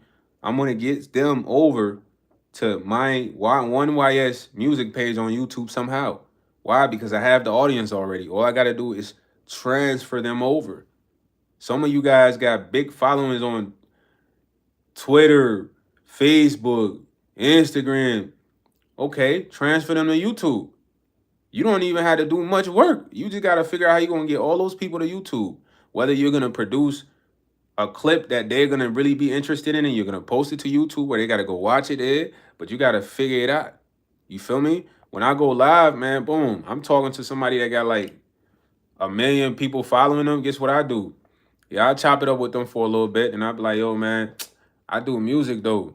But oh, really? Are you on Spotify? Like, then I put the YouTube in the background. Like, no, I'm on YouTube. Tell everybody go sub up to the YouTube. Some people they get mad because they don't like that promo. But while we here, this is what you got. You got 10K in your chat. They need to all go to the YouTube. This is promotion. If I don't promote me, who gonna promote me? Look at it as a business, man. It's your brand. So when you doing YouTube, Instagram, understand how the business works. Okay, I might have 5,000 on Instagram. I don't have nothing but 20 on YouTube. If I can get 1,000 people from my Instagram to my YouTube, we good. Boom. The reason I focus on this channel because hey, this channel has the most traction right now, so I have to keep it going. Once it gets to a decent spot, then I can start putting a lot of time into going live on the other channels. I don't even go live on my music channel. I don't even go live on my fashion channel. But it's gonna come a point in time I'll be going live on my fashion channel showing you guys fashion items, pieces. You feel me? So understand it's a plan for everything, but you gotta execute. You feel me? You gotta execute. So it's a lot that I'm balancing. Even when I play Call of Duty, bro, it's a purpose. I'm playing Call of Duty for Twitch. I gotta get clips for Twitch. Then I take those clips, then I edit them to a better movie like. Then I put that on my Patreon. I'm giving y'all the steez. When I go win the Call of Duty match and get MVP and I'll go dumb and I'm head tapping and all that, that's getting clipped.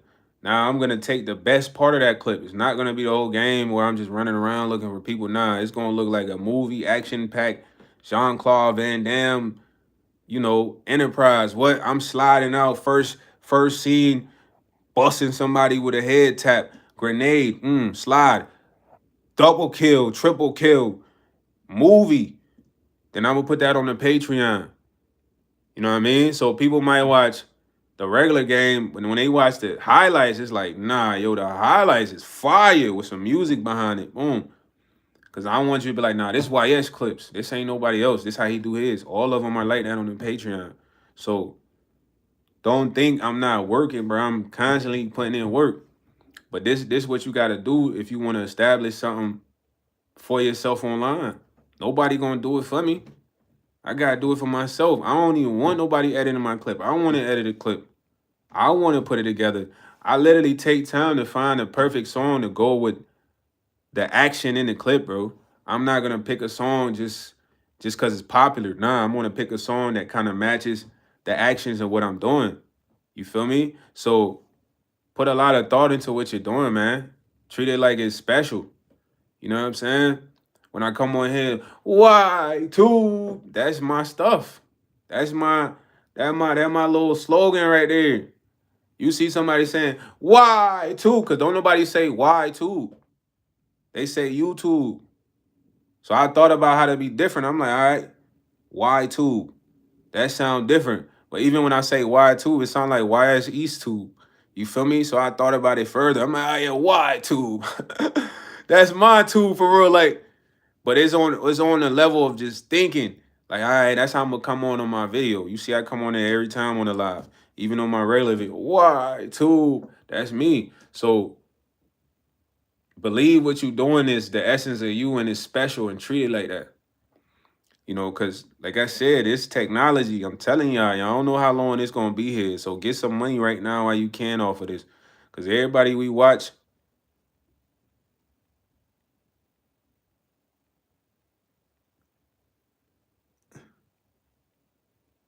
my man, have a nice day. Said, can you teach me seriously? I'll talk about my nursing experience. I've been interested in that 30 years experience. Yes. Amanda, you want me to teach you what? I'm confused. Can you tell me what you mean by that? But I give y'all the truth, man. The truth is this, man. All the people y'all watch online, they work hard, bro. The ones that's popping, I know a dude, his name Mac Muller, bro. Mac Muller said he got like 20 channels. He said my cousin is dating a guy in medical school. He told her he thinks she's great, but whenever he becomes a doctor, he's getting a white girl. Mm.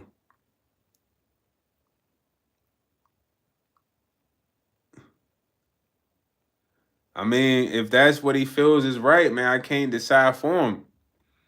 You know what I'm saying? At the end of the day, he has to do what he feels is right. She needs to leave him. Cause at the end of the day, is that the key to having a lot of channels? The key to having a lot of channels is being hungry, bro. Like I'm gonna say this to you. You're not gonna equally be able to put all the energy into all your channels all the time. Do you understand? So you have to schedule time for certain events. It's like having to hang out with multiple people, man. You feel me? So you gotta have plans. So the reason I'm on this channel, this is the main head of the snake right now. You feel me? So the head of the snake has to be cared for on a certain level regularly. You know what I'm saying? I can't abandon that. Now the snake has 7 parts. So in subsequent order, I address each parts according. Yeah, that's the secret to having different many channels. Organic machine have because the reason I say that is listen to this, bro. Organic machine, you have multiple interests. You have multiple things going on in your life. So if you're gonna be a content creator, give yourself an opportunity to establish multiple possibilities to take off. Do you feel me? Like if you establish multiple possibilities to take off, it's undeniable that you won't take off, bro. You feel what I mean? It's like me going to the festival and then shooting the little basketballs, and my man give me 20 shots. Yeah, we lit. Generally, you only get 3 shots when you go to those type of games. You feel me? Yeah. So give yourself more chances, take more shots, and you doing that, you increase your probability.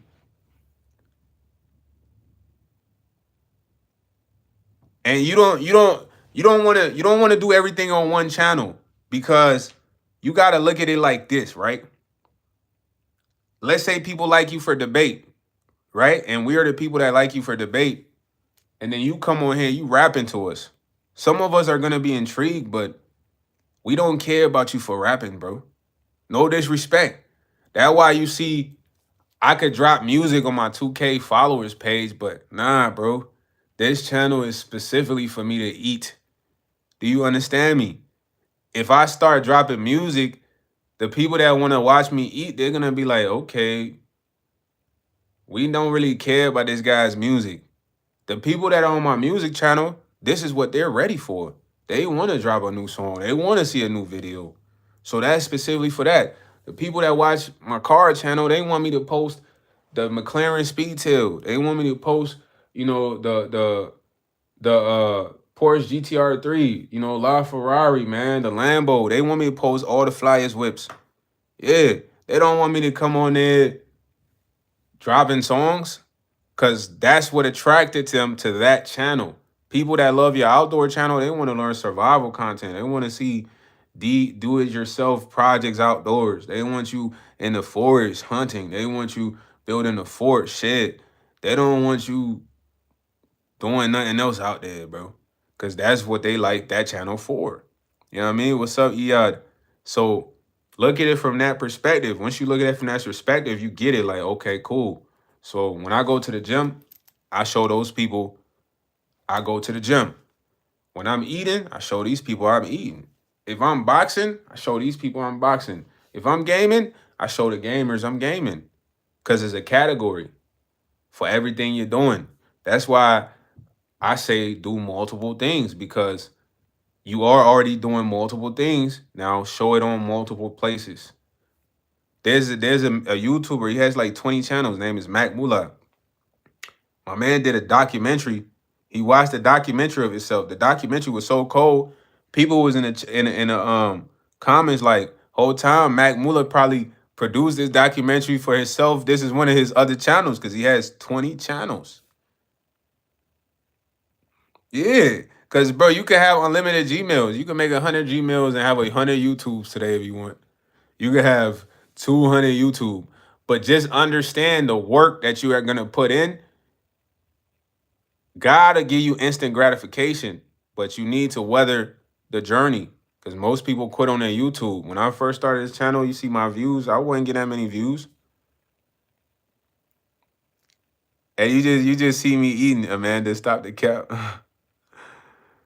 Yeah, you got multiple hobbies, multiple passions, bro. I could dance, bro. Like really on some B-boy.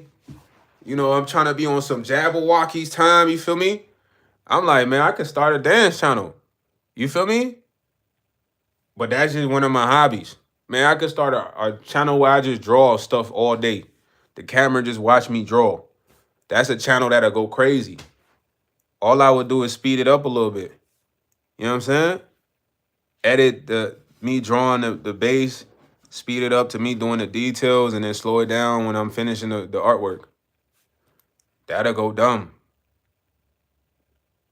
Yeah, that'll go dumb. I'm telling you.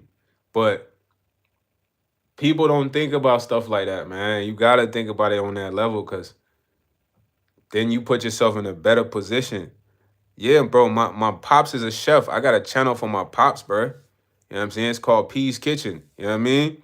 And we haven't dropped a video on that yet, but when the time comes and he's ready, he's gonna be cooking and showing y'all how to make all the meals y'all see me eating on it. And my pops is not really a social media guy, but he's like, yeah, for sure. If you want to do this, yeah, he gonna be on there cooking for y'all. Like, you know what I'm saying? Have his own channel. I'm gonna be the cameraman. I'm not gonna be in there like, yeah, this is my dad. No, it's his channel. I'm gonna help him run it until we get it off. Yeah, you don't want to do it all in one because it confuses people, man. They're gonna be like, yo, what's up with Organic Machine D, man? He over here rapping to us, man. I'm trying to see him outdoor, bro. Because you gotta think people's interests aren't the same for everything. Everybody likes stuff different. So even though you probably think something's cool, your outdoors people be like, nah, this ain't it. Because they only like you for outdoor stuff. Bro, it's knowledge, man. Knowledge is power. As long as y'all had this knowledge, the way you move is better. The way you move is different, man. I love all y'all, bro. Really, genuinely. I want y'all to win. If y'all win, we all win. But if y'all just sit here and watch me win, it's not as fun, you heard? And I know I've been on the team before, so I understand. Like when we win a game, everybody happy, bro. The coach happy, guys is happy. Let's say we lose and I drop 50 points. Ain't nobody really happy but me. You feel me? I got 50 points. I might get the recognition, but we lost. I'm the only one getting highlighted. That's lame. Yeah, shared experience. That's how we learn through life. And I would be a horrible person if I was to get on here and gatekeep. You feel what I'm saying? If I got on here and I gatekeep from y'all, I didn't tell y'all this knowledge, I'm a horrible person because someone else gave me this knowledge. verbatim.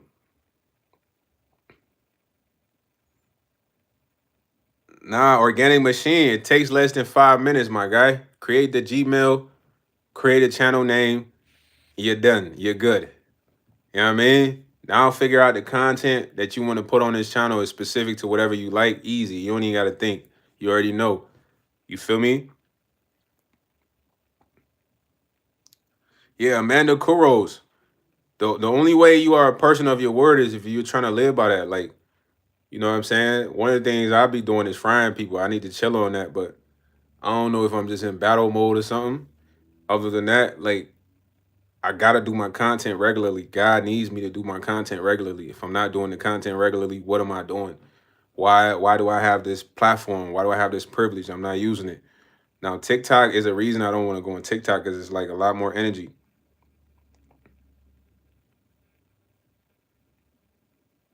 Yeah, because they don't want them in a position as them. They don't want them. They don't want them in a position at them, bro. It's a lot of people like that. My thing is this: you guys having a YouTube doesn't threaten me. It does. It's nothing to affect me. It doesn't take anything away from me. If anything, it makes the experience better.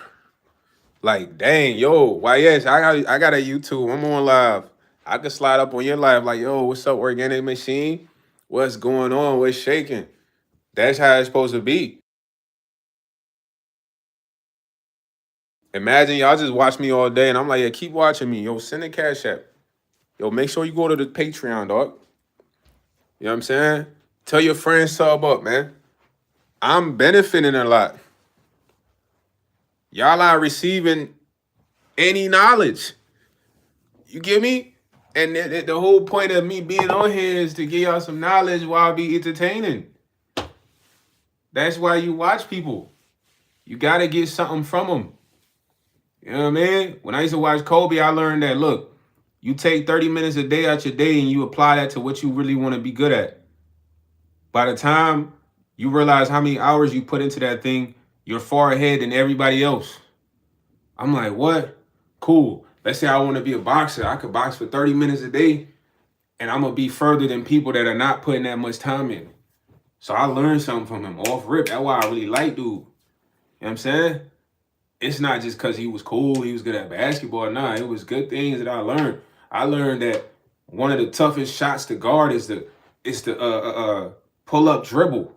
And you see Kobe hit that pull up dribble all the time. He hit him, go left, pull up. Because the guy that's guarding you, he's moving like this. He's not expecting you to pull up. He's expecting you to go downhill. So he mastered this pull up jumper off a 1-2 dribble. You're not seeing it coming, but it's coming. So, okay, I'm going to put that in my game. If I drive to the right, you probably think I'm going to the basket, but I'm pulling up off of 2 dribbles, splashing you. So I'm picking things up. You did? I'm picking things out. I even learned defense from Kobe. Kobe had one of the defense. He said, look, you sit on the dominant hand. What is the dominant hand? It's the right hand. Most of the time, people will guard you left. But even if they're sitting on your hand, they're not doing it how he's doing it. So he's going to sit on your dominant hand, which is your right hand. That's going to force you to cross over. The moment he says the moment that person crosses over to put that ball in the left hand, it's going to be a weaker dribble when it's received because it's the left hand. That's when you swipe. And I'm like, what? Come on, man. Steals. So I give y'all examples, man. Like, I watch people to learn, fam. Learn. It's about learning. You not learning it, like, man, you not really getting hip to nothing, man. You got to pick up things. Apply it. Know that it's going to take some time. Know that it's not overnight for you. It could happen overnight, though. It's possible. I've seen it. That's very possible. It's not far-fetched, but don't do it expecting overnight. Overnight is a surprise. You know what I mean? The viral surprise. Bro, my third video ever on my other channel hit 1K. I didn't even know how, bro. I swear.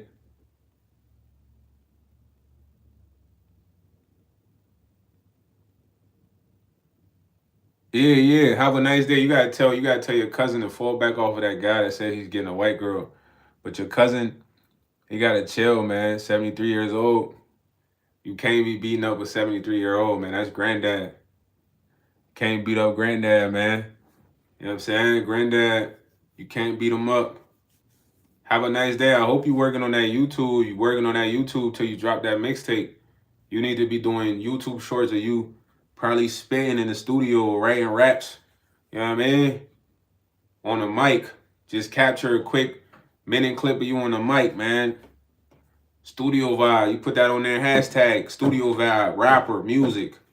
You feel me? Use hashtags on some of y'all videos in the descriptions. You know what I mean? Whatever is pertaining to food, eating, chicken, whatever you got in the video. You did? That's another thing. But I could do like a whole YouTube course, man.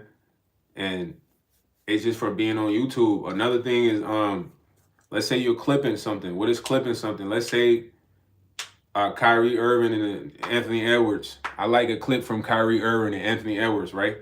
This is the sauce right here. Y'all gotta open your ears, all attention. This sauce came from somebody on TikTok, right? Because I'm doing clipping on TikTok. And what clipping is this, bro? You take mine live, right? And you post this exact same live. Guess what's gonna happen? That is copyright strike right there waiting to happen. You heard? Copyright strike waiting to happen. Why is that? Because you are literally reposting something that already has a code applied to it on the internet. The internet is a database, bro. Meaning that this database, whatever is uploaded to it, has a code that it is applied to that content, post, whatever it is. So the internet is able to check its database and say, no, we've received this code already.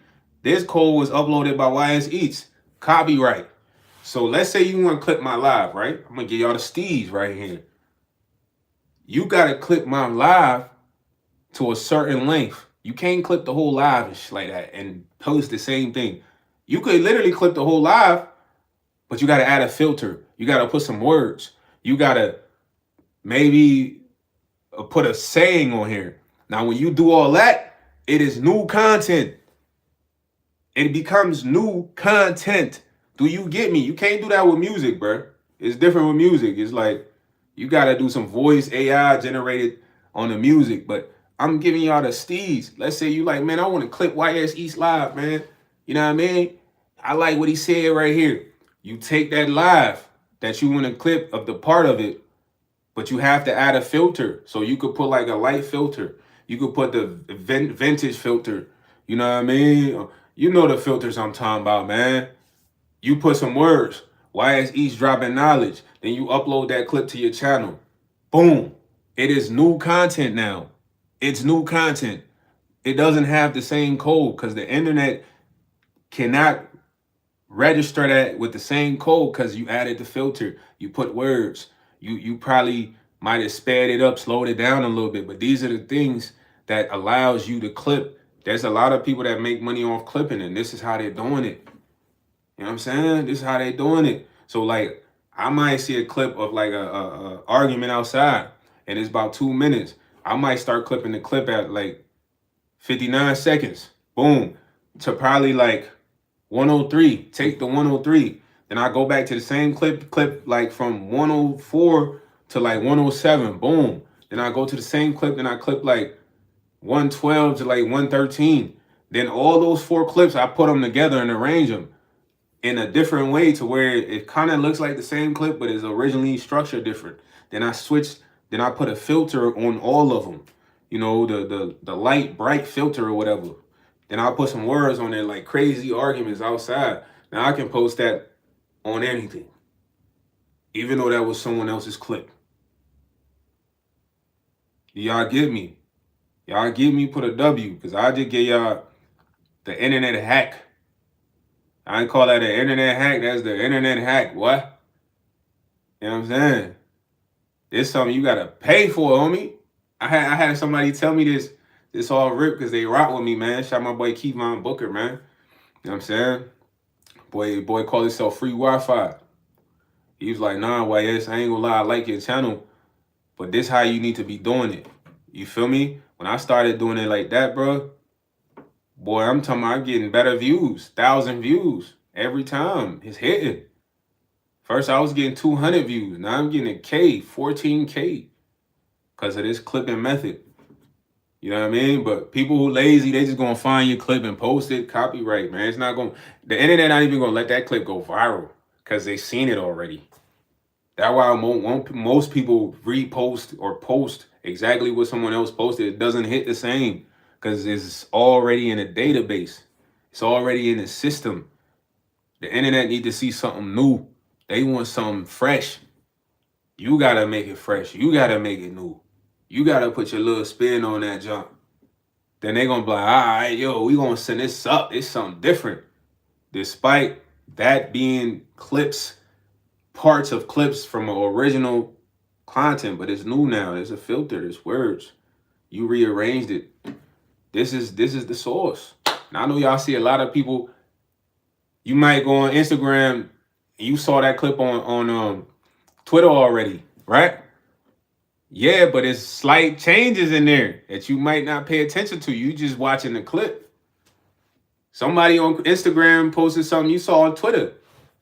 Maybe the person on Twitter posted it first. The person on Instagram like, yo, this clip's gonna go viral on my Instagram. They took that clip, edited it, chopped it down, trimmed it, posted it on their Instagram. Same numbers, almost. You feel me? Yo, Amanda, man, you trying to help me get rich? Send me 20K right now. Or 2K. You talk like you got all the bag, but I just give y'all the source right there, bro. So it should be no limits to what you can do. You feel me? That's all you needed to hear. If y'all go to the Discord, you look at my TikTok, it's merched. You know what I'm saying? It's merched. Go look at some of the clips that I have pinned at the top, man. Those are clips that I clipped that went dumb. You know what I mean? So I'm somebody that look. If somebody tell me something, I want to follow up on it. So y'all could be like that. I like when y'all like that. Go check that out. You know what I'm saying? Practice that.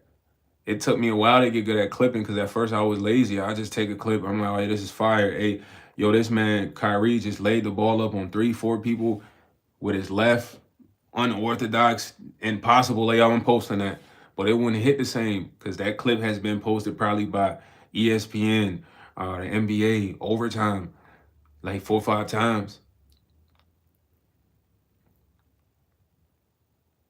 Yeah, but organic machine, you don't want to even get into copyrighted material. So to avoid even having copyrighted close to that, you must edit and rejuvenate the clip in a sense. You know what I'm saying? You're going to look it up. Okay, seriously, yo. Amanda Kuros, look up what? I'm telling you. 2K, send 2K to the Cash App right now. It sounds like you rich. You know, I ain't rich. You said I'm a broke boy. Send the 2K right now. If you don't send the 2K, you broke as meat. You broke as I. But now organic machine, just so you ain't even close to copyright claim, you always edit the clip. You always add a filter. You always put words in there that's not in there. It could be a caption. It could be an emoji. Anything that changes that online code because it's an online database. It's a computer. So the computer already received the code. You must create a new code, but you could still use the old substance to create a new code by editing it. That's it. Man, right now, it's nothing in my pocket. Wayne P, nothing in my pocket right now, my guy. Empty pockets. Does that make you happy that I got empty pockets? What you wanted to hear? I got bands in there. The band's gonna come for me, man. When the bands come for me, it's over. I already know what I want to do. You know what I'm saying? When the bands come for me, it's over, man. I'm telling you. It's just horrible right now. The bands ain't here. But it can't stop nothing. I gotta keep going.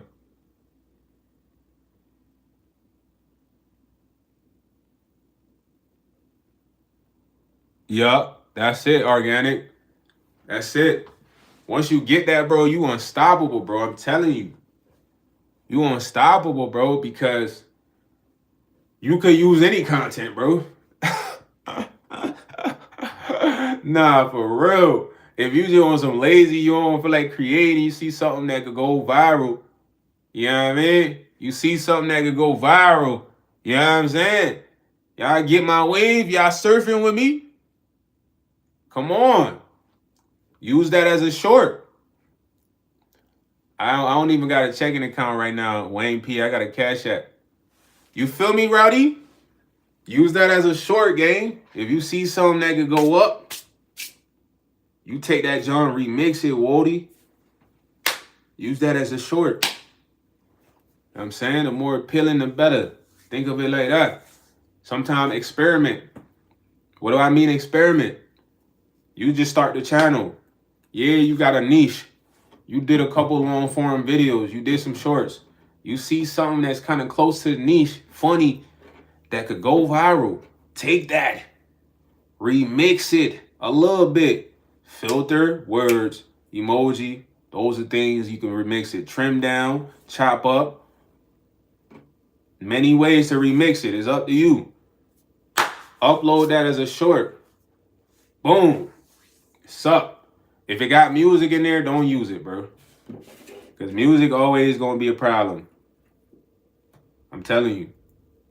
I'm saying? My live got copyrighted when I showed y'all my Call of Duty highlights with the music in the background. That was not even 5 minutes of the live. That clip was like 50 seconds. Not even 1 penny in my pockets, Amanda. You're right. But I'm giving it to y'all right now. I'm giving y'all the gems, man. I love y'all, man. Man, if dude would have told me this a long time ago, I would be up by now.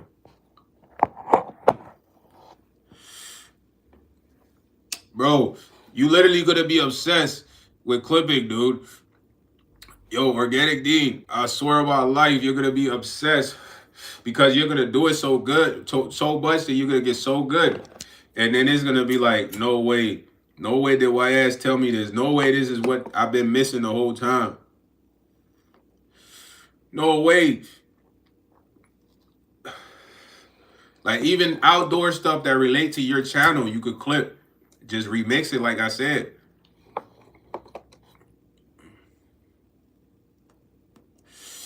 Now I'm rich in spirit, I'm rich in mind, rich in knowledge. It just right now I ain't got the paper. But I'm rich with God, man. I put my hopes in God, you feel me? I believe that God got me where God wants me. And a lot of this is to do this. Really to look out, to do this, to let others know, like, yo, stay motivated. You could do it too. I'm not no celebrity. I do believe I'm special in my own way, but I believe everybody is, and they have the same capabilities. Because I know y'all used to say, streamers, like, man, how do I get up there? How do I do that? How do I get lit? I used to have them thoughts. Now, I'm kind of lit, but I'm still YS. Ain't nothing changed, bro. Y'all don't see me acting Hollywood, man. You know what I'm saying? I still wear regular clothes. I might wear some nice clothes. Ain't nothing Hollywood, bro. And when y'all getting, yo, what's up, Jaguar, man? What's up? How you been? Shout out to you on your new job, man. Hope you have good luck over there. No issues. You know what I'm saying? Exactly, Organic Dean. You get me now. Now you surfing Kawabanga. Kawabanga. Isn't that what they do? Kawabanga. I just don't want it to look like the horns. So we're going to do Kawabanga. Yeah. Now you getting the steez, eh? That's the steez. You just dropped the steez right there, the sauce. Y'all got to scoop that up. You said or clip something related to my channel's topic and meme it. What? Kawabanga. Or you could rage bait too. Like I said, rage bait get them going dumb on YouTube. I had I clipped the Ashton Hall and speed race, right? I'm gonna give y'all an example. Check it out. So y'all remember Ashton Hall speed race like 4 times. Rowdy surfing too. Kawabanga. And Speed beat him all 4 times. But there was a clip where it looks like Ashton was running and he won. And Speed was like, man, get the fuck out of here. But this was after Speed already crossed the line. So I took the clip of Ashton Hall running and Speed saying, get the fuck out of here. That was the end. Then I took the clip. There was one race where they started and they was neck and neck. They was really close before Ashton fell or whatever. I took that clip to that part. That's the second part. Then I took the start of the race and I made a new clip where it looked like they was racing, they was neck and neck, and Ashton Cross and Speed like, man, get the fuck out of here. Then I clipped that and posted it on the YouTube. It got 11K. 11K. People on there like, you're such stupid, bro. Speed won. You're a dummy. And I really was laughing, like I'm laughing at the comments, thinking like they was going crazy. Like, bro, you're obviously blind. Do you live under a rock? Of course, I knew who won the race, man. But when you think about this on a big scale, this is what the media does. It's what the media do. Media clip shit. Had you in your feelings, like feeling a certain way, like, man, what? Man, how this happen? How you mad? But they clipped something, pieced it together. Yeah. So imagine me doing that. That's a prime example. It got 11K. It got 11K views, bro. As a short.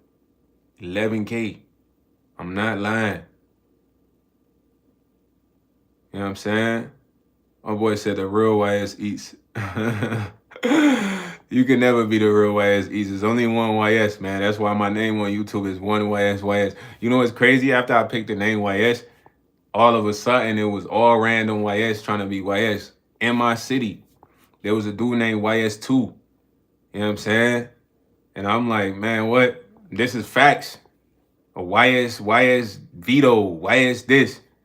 That's how I knew something was special about that name YS, because when I looked it up, I put this on my life, Rowdy. When you look up YS, it's all foreign. Nothing else pop up that's American. Nothing. You feel me? Nothing. Rowdy, even your name Rowdy, that's fire. That's besides dude from G9 with Bobby Schmurder, nobody else is like that. So it could never be another real YS East. I'm the only one.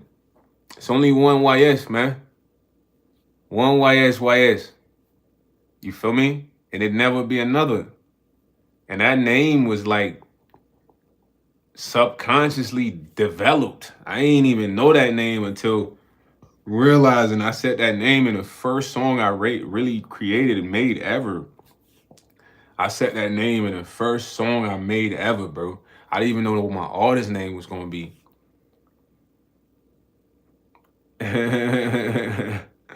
Nah, man. There's only one YS, man. You gotta change your name, bro. You's a fraud, dog. Fraud alert, man. Fraud alert. We got a fraud in the building.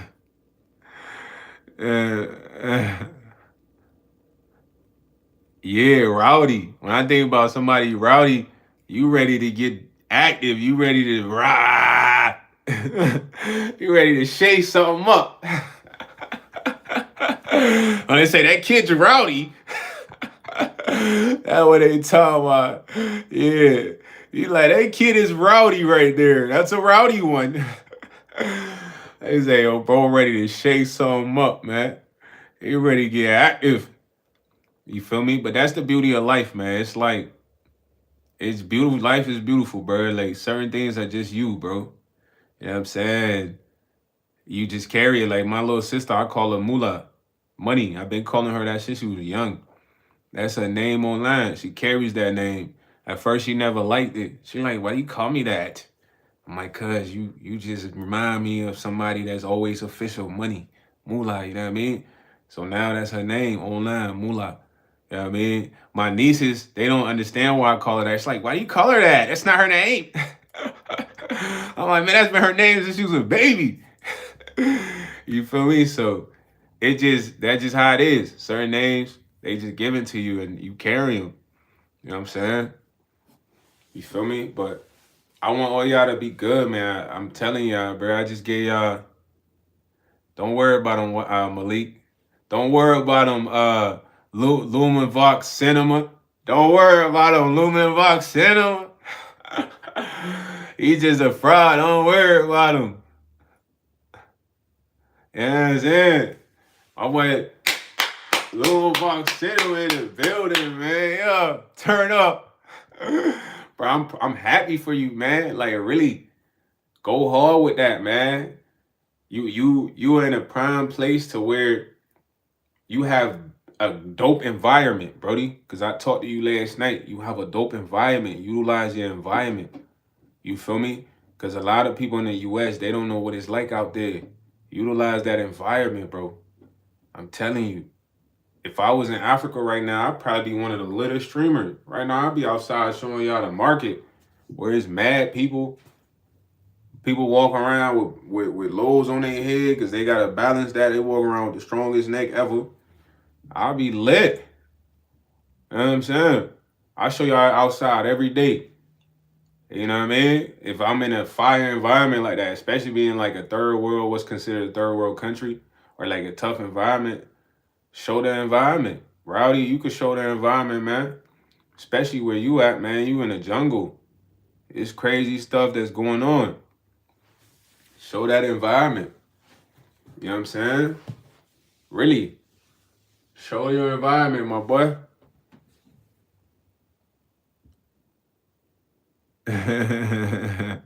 Hey, this must be somebody that's been in a battle with us before, because how they know Malik be spitting bars? How they know Malik spit bars, huh? Yeah. They gotta have it in the chat and switch their names, because how they know Malik be spitting bars? How they know? How you know that, huh? You see, I be on the investigator side. Like, how you know my boy Malik be spitting bars? You must been in here before. Yeah, you must been in here before and switch your name up, huh? You think you slick? You not slick, boy. Cause if you ain't been here before, you wouldn't know Malik spit bars. You wouldn't know.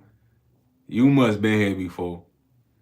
And see, that's how you Crown Fit Entertainment. Yo, where you been? This my man just he went 7-0. I ain't seen Crown Fit since he went 7-0, man. Yeah. Where you been at, Mr. Entertainment, since you went 7-0? We ain't seen you. I ain't seen D1 Rage since he went 6-0. Yo, D1 Rage had everybody on his heels that one day. That was funny as I was not gonna count. That was hilarious, man. That was hilarious. Yeah, that was hilarious. But man, I just gave the sauce, man. It's a lot of sauce that's in this video, man. Please go back and watch it, man. I'm gonna give y'all some sauce again, man. I talked about clipping. For anybody that does content, man, clipping is one of the sauce. What is clipping? Let's say you want to clip YS Eats Live, right? So what you do now, you take the whole live that's 2 minutes, 7 seconds, 2 hours, 7 minutes, and you post it on your channel. That's gonna be a copyright claim, bro. You know what I mean? Meaning that if I say, yo, strike this channel, they're gonna give you strike 1. You can only get 3 strikes on YouTube before they try to take your channel. So you don't want to have that happen. So let's say you still want to clip YSE's live. This is how you do it. You take the best part of the live that you think are the best part. I don't know what you think. Let's say it's 2 minutes of the live, right? You take that, you kind of trim some parts, you put a filter behind it, and you say YSE's dropping YouTube source online, and you post that on your channel. You don't have a copyright stream. Why? Because you took that content that already has an internet code applied to it and you remixed it. Once you remixed it, it now has a new code that the internet has to apply to it, because the internet is a database, meaning that it tracks everything all over the world. You dig what I'm saying? So you must create something new and you remixed it. You know what I mean? So now you could take that idea and apply it to everything you think is cool or relates to your channel. You feel me? You could take that idea and clip everything that you think is cool or relative to your channel and remix it, shorty, and upload. Something gonna hit. Something gonna hit. That's the ultimate source, bro. I'm telling you that right there. I should charge y'all $50 an hour to say that. Now I'm telling you, but somebody would have told me that earlier, it would have been over. Cause I used to do that back in the day. I just find somebody clip, put my music behind it, put it up. I used to get mad Instagram follows off that, I swear. But I didn't even know what I was doing at the time. Literally, I used to have mad clips of my music playing in the back of some random clip. You know what I'm saying? So if I knew what I was doing and the method to do it, it would have been over. It would have been over. But now I'm here to deliver that information to y'all, so it's over for forever. It's over forever. Whoever watched the live and they apply this and they get good at clipping, they're gonna be like, man, this is easy, man. This is easy work. You know what I'm saying? Because you still gonna have your content, but you gonna have other things that's relative to your content. You dig what I'm saying? Like, let's say you in the gym, you go to the gym, you see a clip where it's a competition to lift at the gym, and you think it's cool. You take that clip, you remix it, put it up on your gym content. You have a question: who you think won the competition? Comment down. People commenting. You know what I mean? Because it's relative to your gym content. That's the source. Exactly. Now, I ain't even worried about Buddy, man. I ain't even tripping on that. That's the second YS East that I slid up. The other one had my full photo and the name. You know what I'm saying? But I'm giving y'all everything y'all need to know, man. And personally, man, look, I hope y'all are successful with this info, bro. If you're not successful with this info, it's because you didn't really apply it, you know? The reason I have a YouTube channel is because somebody told me something and I applied it. And I applied it, bro. Malika Sim, good job on getting the channel up. Now, take the clipping information, apply that. Take the information of me saying your environment can make you go viral faster than you think and apply that. It's a lot of stuff happening in Pakistan, bro. Come on, man. Use that environment to your knowledge. You might see elephants walking around in that jump, man. Capture that. You feel me? Yeah. Or how people live in the market. Capture that. You feel me? Because you a cinematic short filmmaker, so you could really do a lot. You feel me? You could go dumb out there for real. So it's endless, man. The opportunity are endless, bro. And somebody gotta say this, it's endless. Endless opportunities, bro. You guys could all be doing the same thing. I promise. You know what I'm saying? Just understand first, fall in love with the process, bro. Really fall in love with the process. Don't expect instant gratification overnight. God can give you that, but don't expect that doing this right away. It's going to take a little bit of time, or it could happen by the grace of God for you overnight, and it's possible. So if you have that understood and down packed, you just doing this because you falling in love with doing content. I love doing lives. I love chopping it up with y'all. I love interacting. Love when y'all drop comments, when y'all have good topics, when y'all want to know my opinion. I love that. You know what I mean? I love when I gotta eat and do a video. It's all love. I love when I gotta edit. You know what I'm saying? I don't know yet, man. Raja, they on Raja Hills, man. But Silver Torres, please go back and rewatch this live, bro. It's a lot of info drop that I feel like you could use too as someone on YouTube.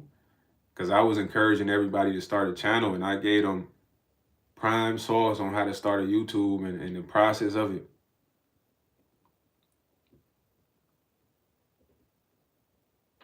Now, I'm not meeting with you, Amanda. I'm cool. I ain't trying to meet with nobody, man. I'm straight. If I meet you, it gotta be naturally, but I'm not trying to meet with anyone online. I'm good. We have no reason to meet.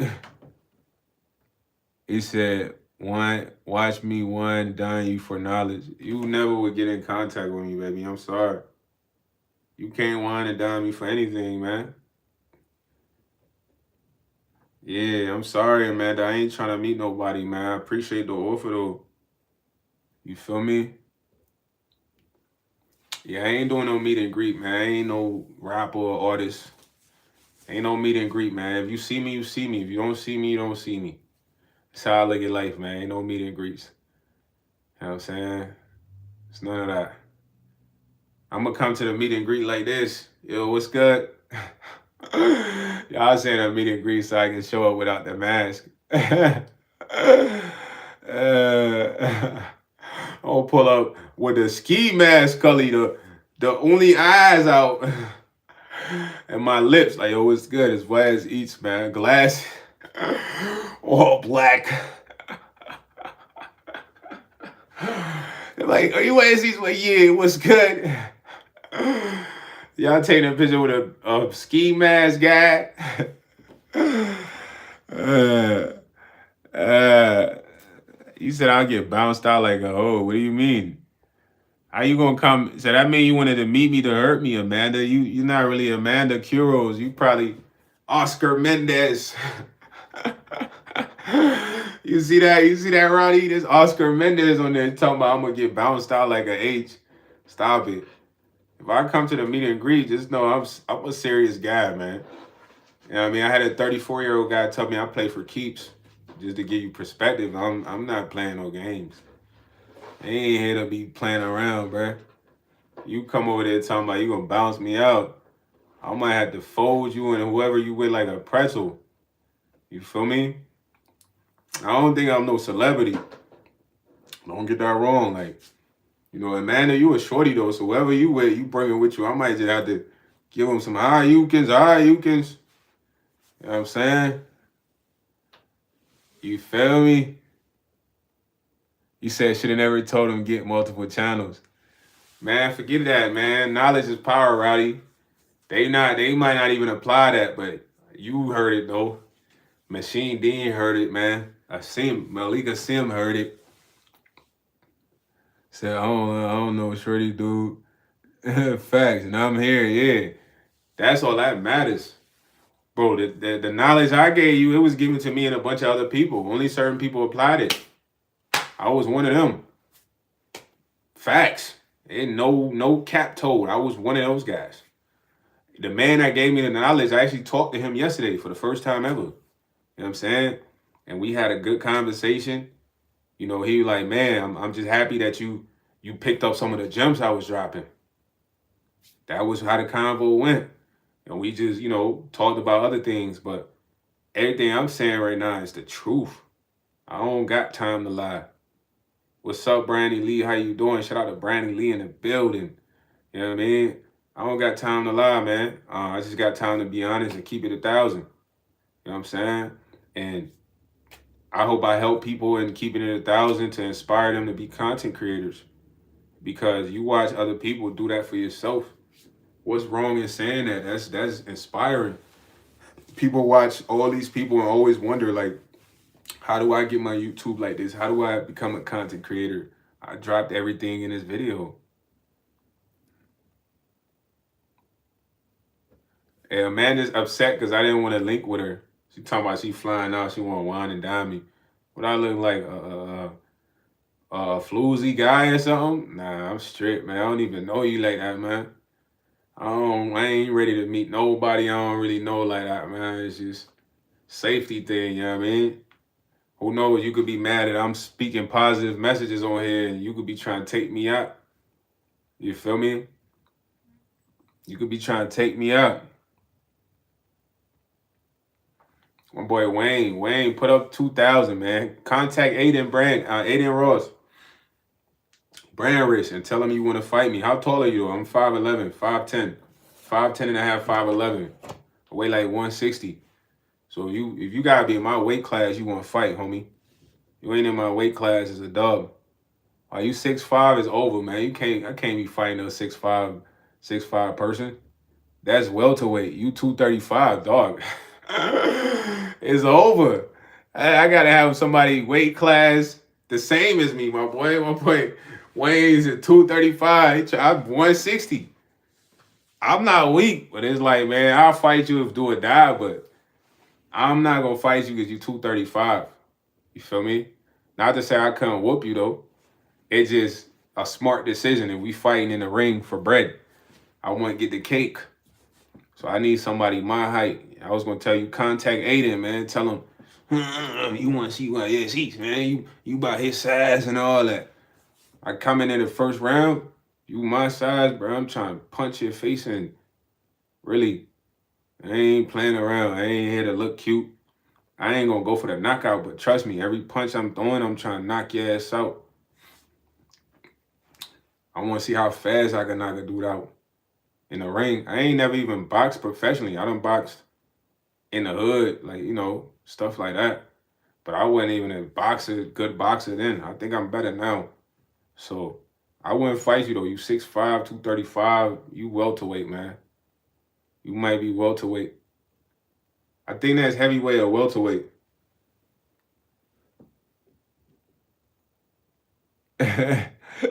Nah, Amanda, I can't be 5'11" fighting somebody 6'5". Are you slow?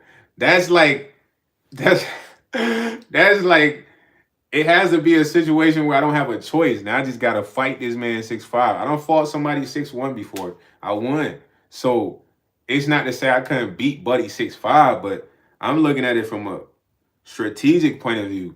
We gotta fight 3-4 rounds. He already has a height advantage and maybe a reach advantage. I got long arms like that, but I'm thinking about all of that. You know what I mean? Roddy said he gonna drop kick that man. Right, Roddy. It's like, why would I go fight for mad cheese and give myself the possibility of not walking away with the bread? Are you slow? Nah. I want to put myself in a match where I know, it's fair chances. I'm not saying, my dude of my height can't beat me, but it's fair chances. Yeah. You know what I'm saying? It's fair chances. I fought a guy Roddy's size. I won. You know what I mean? But fighting somebody 6'5", 235, you putting yourself more at risk of losing that match for real. You gotta be smart, man. It ain't about being tough. I'm 5'11". Yeah, I'm 5'11". My boy Roddy said he on the whole ring side. Drop kick him in the chest. What if Buddy pick you up, swing you around? You gotta think he already big as anybody might have that gorilla strength. yeah, Malik 6 feet. We all around like close to the same height for real, but my boy is 6'5", he up there. He could play in the NBA. You know what I'm saying? He could play in the NBA, gang. You want me to fight Michael Porter Jr.? Yeah, they told me go fight Michael Porter Jr. Nah, I'm athletic too, but I'm smart at the same time, you heard? That's like me seeing a dude that's 6'5", 250, then I'm finna go fight him just cause, like, nah. I might have to chop block this man knees. You know what I mean? Because if he wrap you up, big dudes love to wrap you up, bro. I'm telling you. Thursday they dudes try to wrap you up. You know what I mean? And they wrap you up, they want to slam. You know what I'm saying? I had a mad people trying to slam me because my weight, but it's like when somebody try to slam you, you just drop your weight. You know what I'm saying? So if you standing up, somebody trying to slam you, you kind of like get heavy. You just go low. Yeah, but they don't be trying to punch though. They be trying to grab people. They want to grab you up, man. I don't find a lot of dudes that was trying to grab you up. He said, I'm throwing somebody on. Nah, man. Hey, man, fighting should only be done in the ring, man. I'm telling y'all. Because nowadays, fighting ain't just fighting, bro. It's literally life or death. You know what I'm saying? It's gonna be life or death, man. Fighting ain't fighting these days. It's life or death, man. Is there somebody try to pick you up? Dude try to slam me. I had to get heavy. My boy try to tackle slam me, like go down like this, and he probably would full mount is when they get on top and try punching your face. But I didn't go down because he was around my waist, so I dropped my back. Like I got heavy, you feel me? And I picked him up. He like 6'1". I don't even know where the strength came from, but I think this is how I messed my ankle up because I had so much adrenaline. I pick Buddy up like imagine he down here and he trying to take me down. So instead of me just fighting that force, I backpedal because it's physics. So I use my weight to backpedal and he lost the momentum. Because imagine I'm trying to tackle y'all and y'all going back. I don't have that control no more. Only time I had a control is if I try to tackle y'all come at me. That's physics. So when he tried to tackle me, I literally backpedal with him. He lost the force and I picked him up from like this side and slammed him to this shoulder. I don't even remember how. It was like that man was kind of heavy. But it was like, nah, if I let him tackle me, I already know the outcome. You know what I mean? Wrestling and all that. I took a little bit of jiu-jitsu, full mount, half mount. I know how to get out of a full mount if somebody's on me and they trying to beat my face in. I gotta literally turn to the side and bust their hip. You know what I mean? Like literally push their hips because it's gonna allow me to slide out of there. So man, I know all of that. You feel me? So I'm like, man, I already know what dude trying to do. Take me down. Cause he like 6'1". He like, man, if I could get him down, then I can have the upper hand. But I slammed him, literally bust his eye. Like that man was leaking.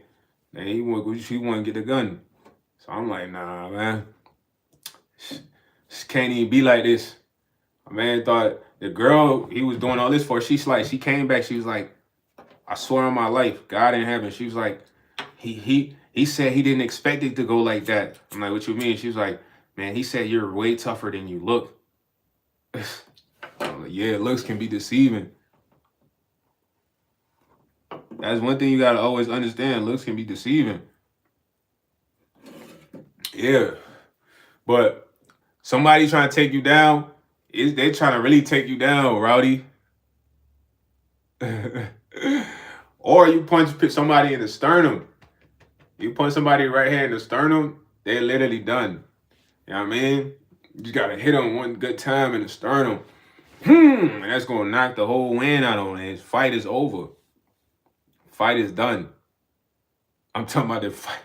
The fight is through, bro. It's pressure points. There's certain pressure points in the body, though. The sternum for a punch is one of them. You know what I mean? Or you kick them in the nuts. No, you kick them in the nuts, it's over with. But if you punch somebody right here, you hear this chest plate? It's like right below it. This chest plate right here, you punch somebody right here. It's gonna knock the wind out you, boy. You're done. You're not fighting nothing. You know what I'm saying? Or the neck. Yeah, there's a pressure point right here in the neck. Like right here. You know what I mean? You get that point right there in the neck. There's also one right here. Like, it's like right here. Like, if you press down hard, right here, you'll feel it a little bit. You just kind of dig in here. I don't know if y'all can feel it when y'all do that, but yeah, I don't know who that is. They a fraud. Yeah, or if don't punch them in the temple now, you might have to go down. Don't do no temple shot, my boy. That's one punch could really kill a man. It's true, bro. You don't want to go to jail for fighting like that, bro. That'll have you facing years. Cause in a fight, you beat somebody up in a fight, you murder them, bro. They don't care about the fact y'all was fighting. That is a M. Yeah, that's a M. He said I'm running. Nah, right. You don't want to be on a run, man. You're a content creator, man. Listen, as a content creator right now, you just want peace, tranquility, and you want to work. You don't want to be on a run. You don't want to be in no beef. You don't want to have no ops. You don't want nothing but the ability to grind, do your content, and make something happen. You feel me? You don't want nothing else. I don't want no drama. I don't want no beef. I don't want to fight nobody. I just want to do my content, live, and take care of myself. You know what I'm saying? It's a lot of people in the hood that be looking at me like they trying to squabble, but if they was to ever come up like, hey, you cake ass boy, what you want? See me. I just tell them like, yo, brother, I mean, I don't street fight, bro. If you want to fight me, I fight in the ring. But I only say that to somebody out that's my weight class. And when we get to the gym, I just beat their ass. But they gotta put some money up. They ain't putting no money up. I ain't fighting for free, bro. For what? For respect. I respect myself already.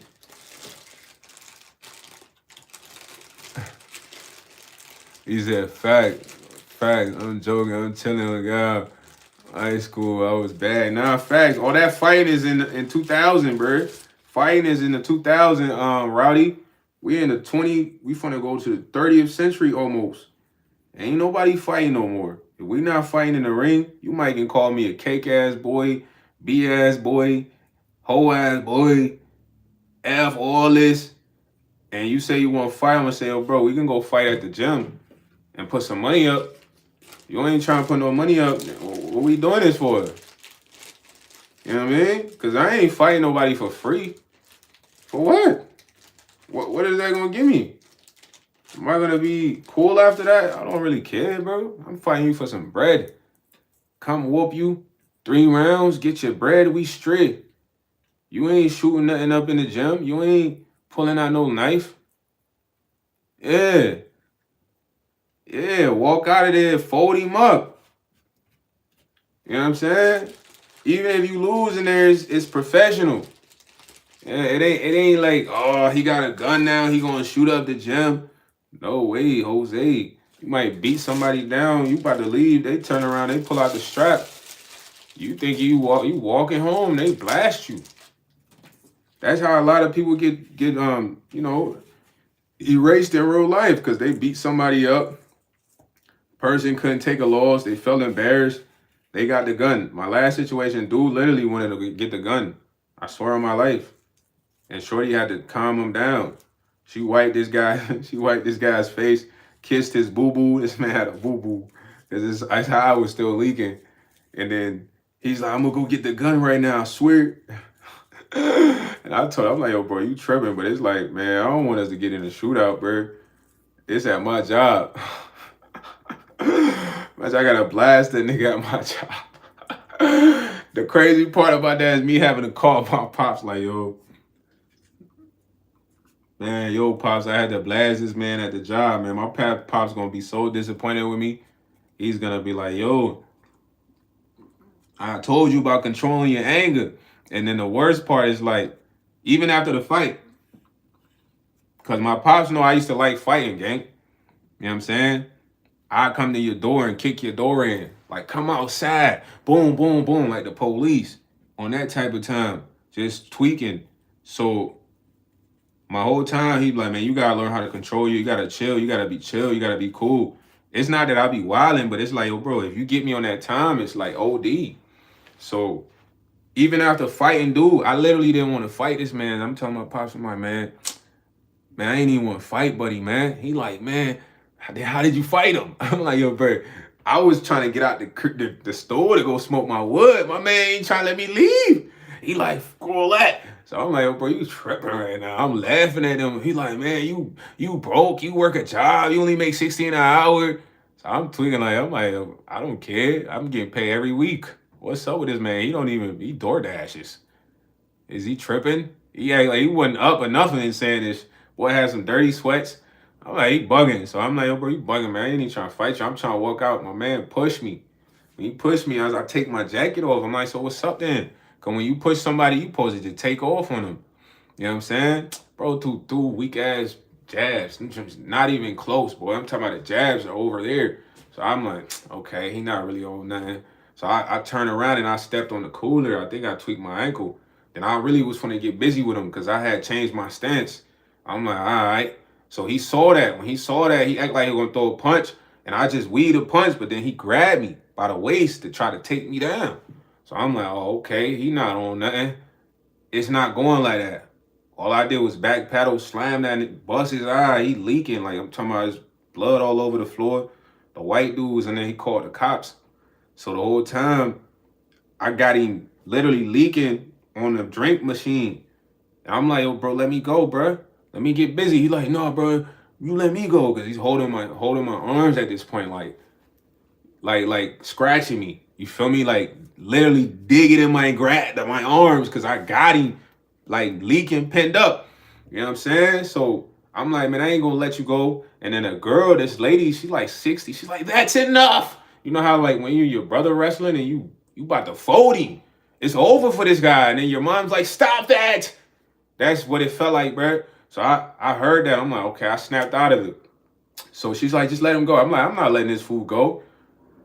I'm only let him go if you get between, because I don't know if he gonna try to snake me and do some wish. You know what I'm saying? So she come and get in between us. I let bro go, and I'm like, boy, your ass soft, bro. He's like, man, fuck you, bro. I'm like, fuck you too. You know what I mean? Because bro, I just slammed this guy. He's bleeding. He's still talking. He's like, I'm like, oh, bro, you doing all this for Roxy? Her name was Roxy. She's like a 70-year-old grandma. I'm like, you act like this she your girl. I put this in my life. He's like, she is my girl. Dude must have been off a perk because he was tweaking.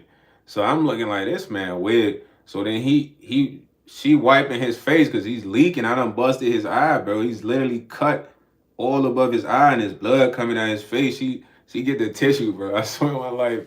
Cause I'm finna go smoke my wood. The wood is rolled, bro. I got my jacket on. I'm finna go smoke the wood. She's literally patting this guy's eye, wiping the blood.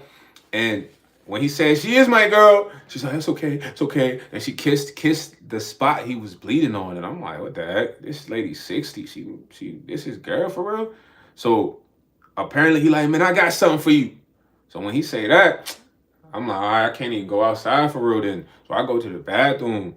Boom, I get ready. You got something for me? Man, I got something for you. Don't ever say that to somebody just thinking like they're gonna be, oh my God, they could have something for you. So when I come outside, his car parked in front of the store still. So I sparked the wood literally in front of his car. He's in the car still. She's talking to him. And he looking at me. I'm looking at him. I'm like, boy, your ass, you need to get up out of here. It's over. You feel me? And then he pull off. When he pull off, she come talk to me. She's like, oh my God, I didn't know he was going to freak out like that. You know, like he even told me he didn't expect you to be that strong. And it's like, I'm like, bro, I ain't even get to really beat that man up how I wanted. You feel me? Because just how it happened. She's like, yeah, I'm sorry. But, you know, he was talking about getting his gun. I'm like, he shouldn't have done that. Because, man, if he would have came out the car, bro, I would have clapped him. But that would have been a situation that would have ruined my life. Because I done clapped this man. And he initiated everything. But hearing that, when I went outside smoking the wood, I would have clapped, buddy. I don't play around. You tell me you got something for me. I got something for you. I really wasn't trying to have it for you, but I got it for you. I was about to clap him. But thank God I ain't clap him. You know what I'm saying? You said the Discord link expired? What? I didn't even know it could expire, bro. What the heck? I'm a update. How do I update that? That's crazy. The one in your description. Yo, so try to see if the one in the post worked. Look at my post. I had made a post. But yeah, man, it was just uncalled for, man. It was one of them situations where, bro, I literally didn't know this guy. My mans was mad because of my coworker. So the one in my post work, right? Yeah, so don't get in no fights, bro. That should be dumb, bro. I messed my ankle up from slamming that fool.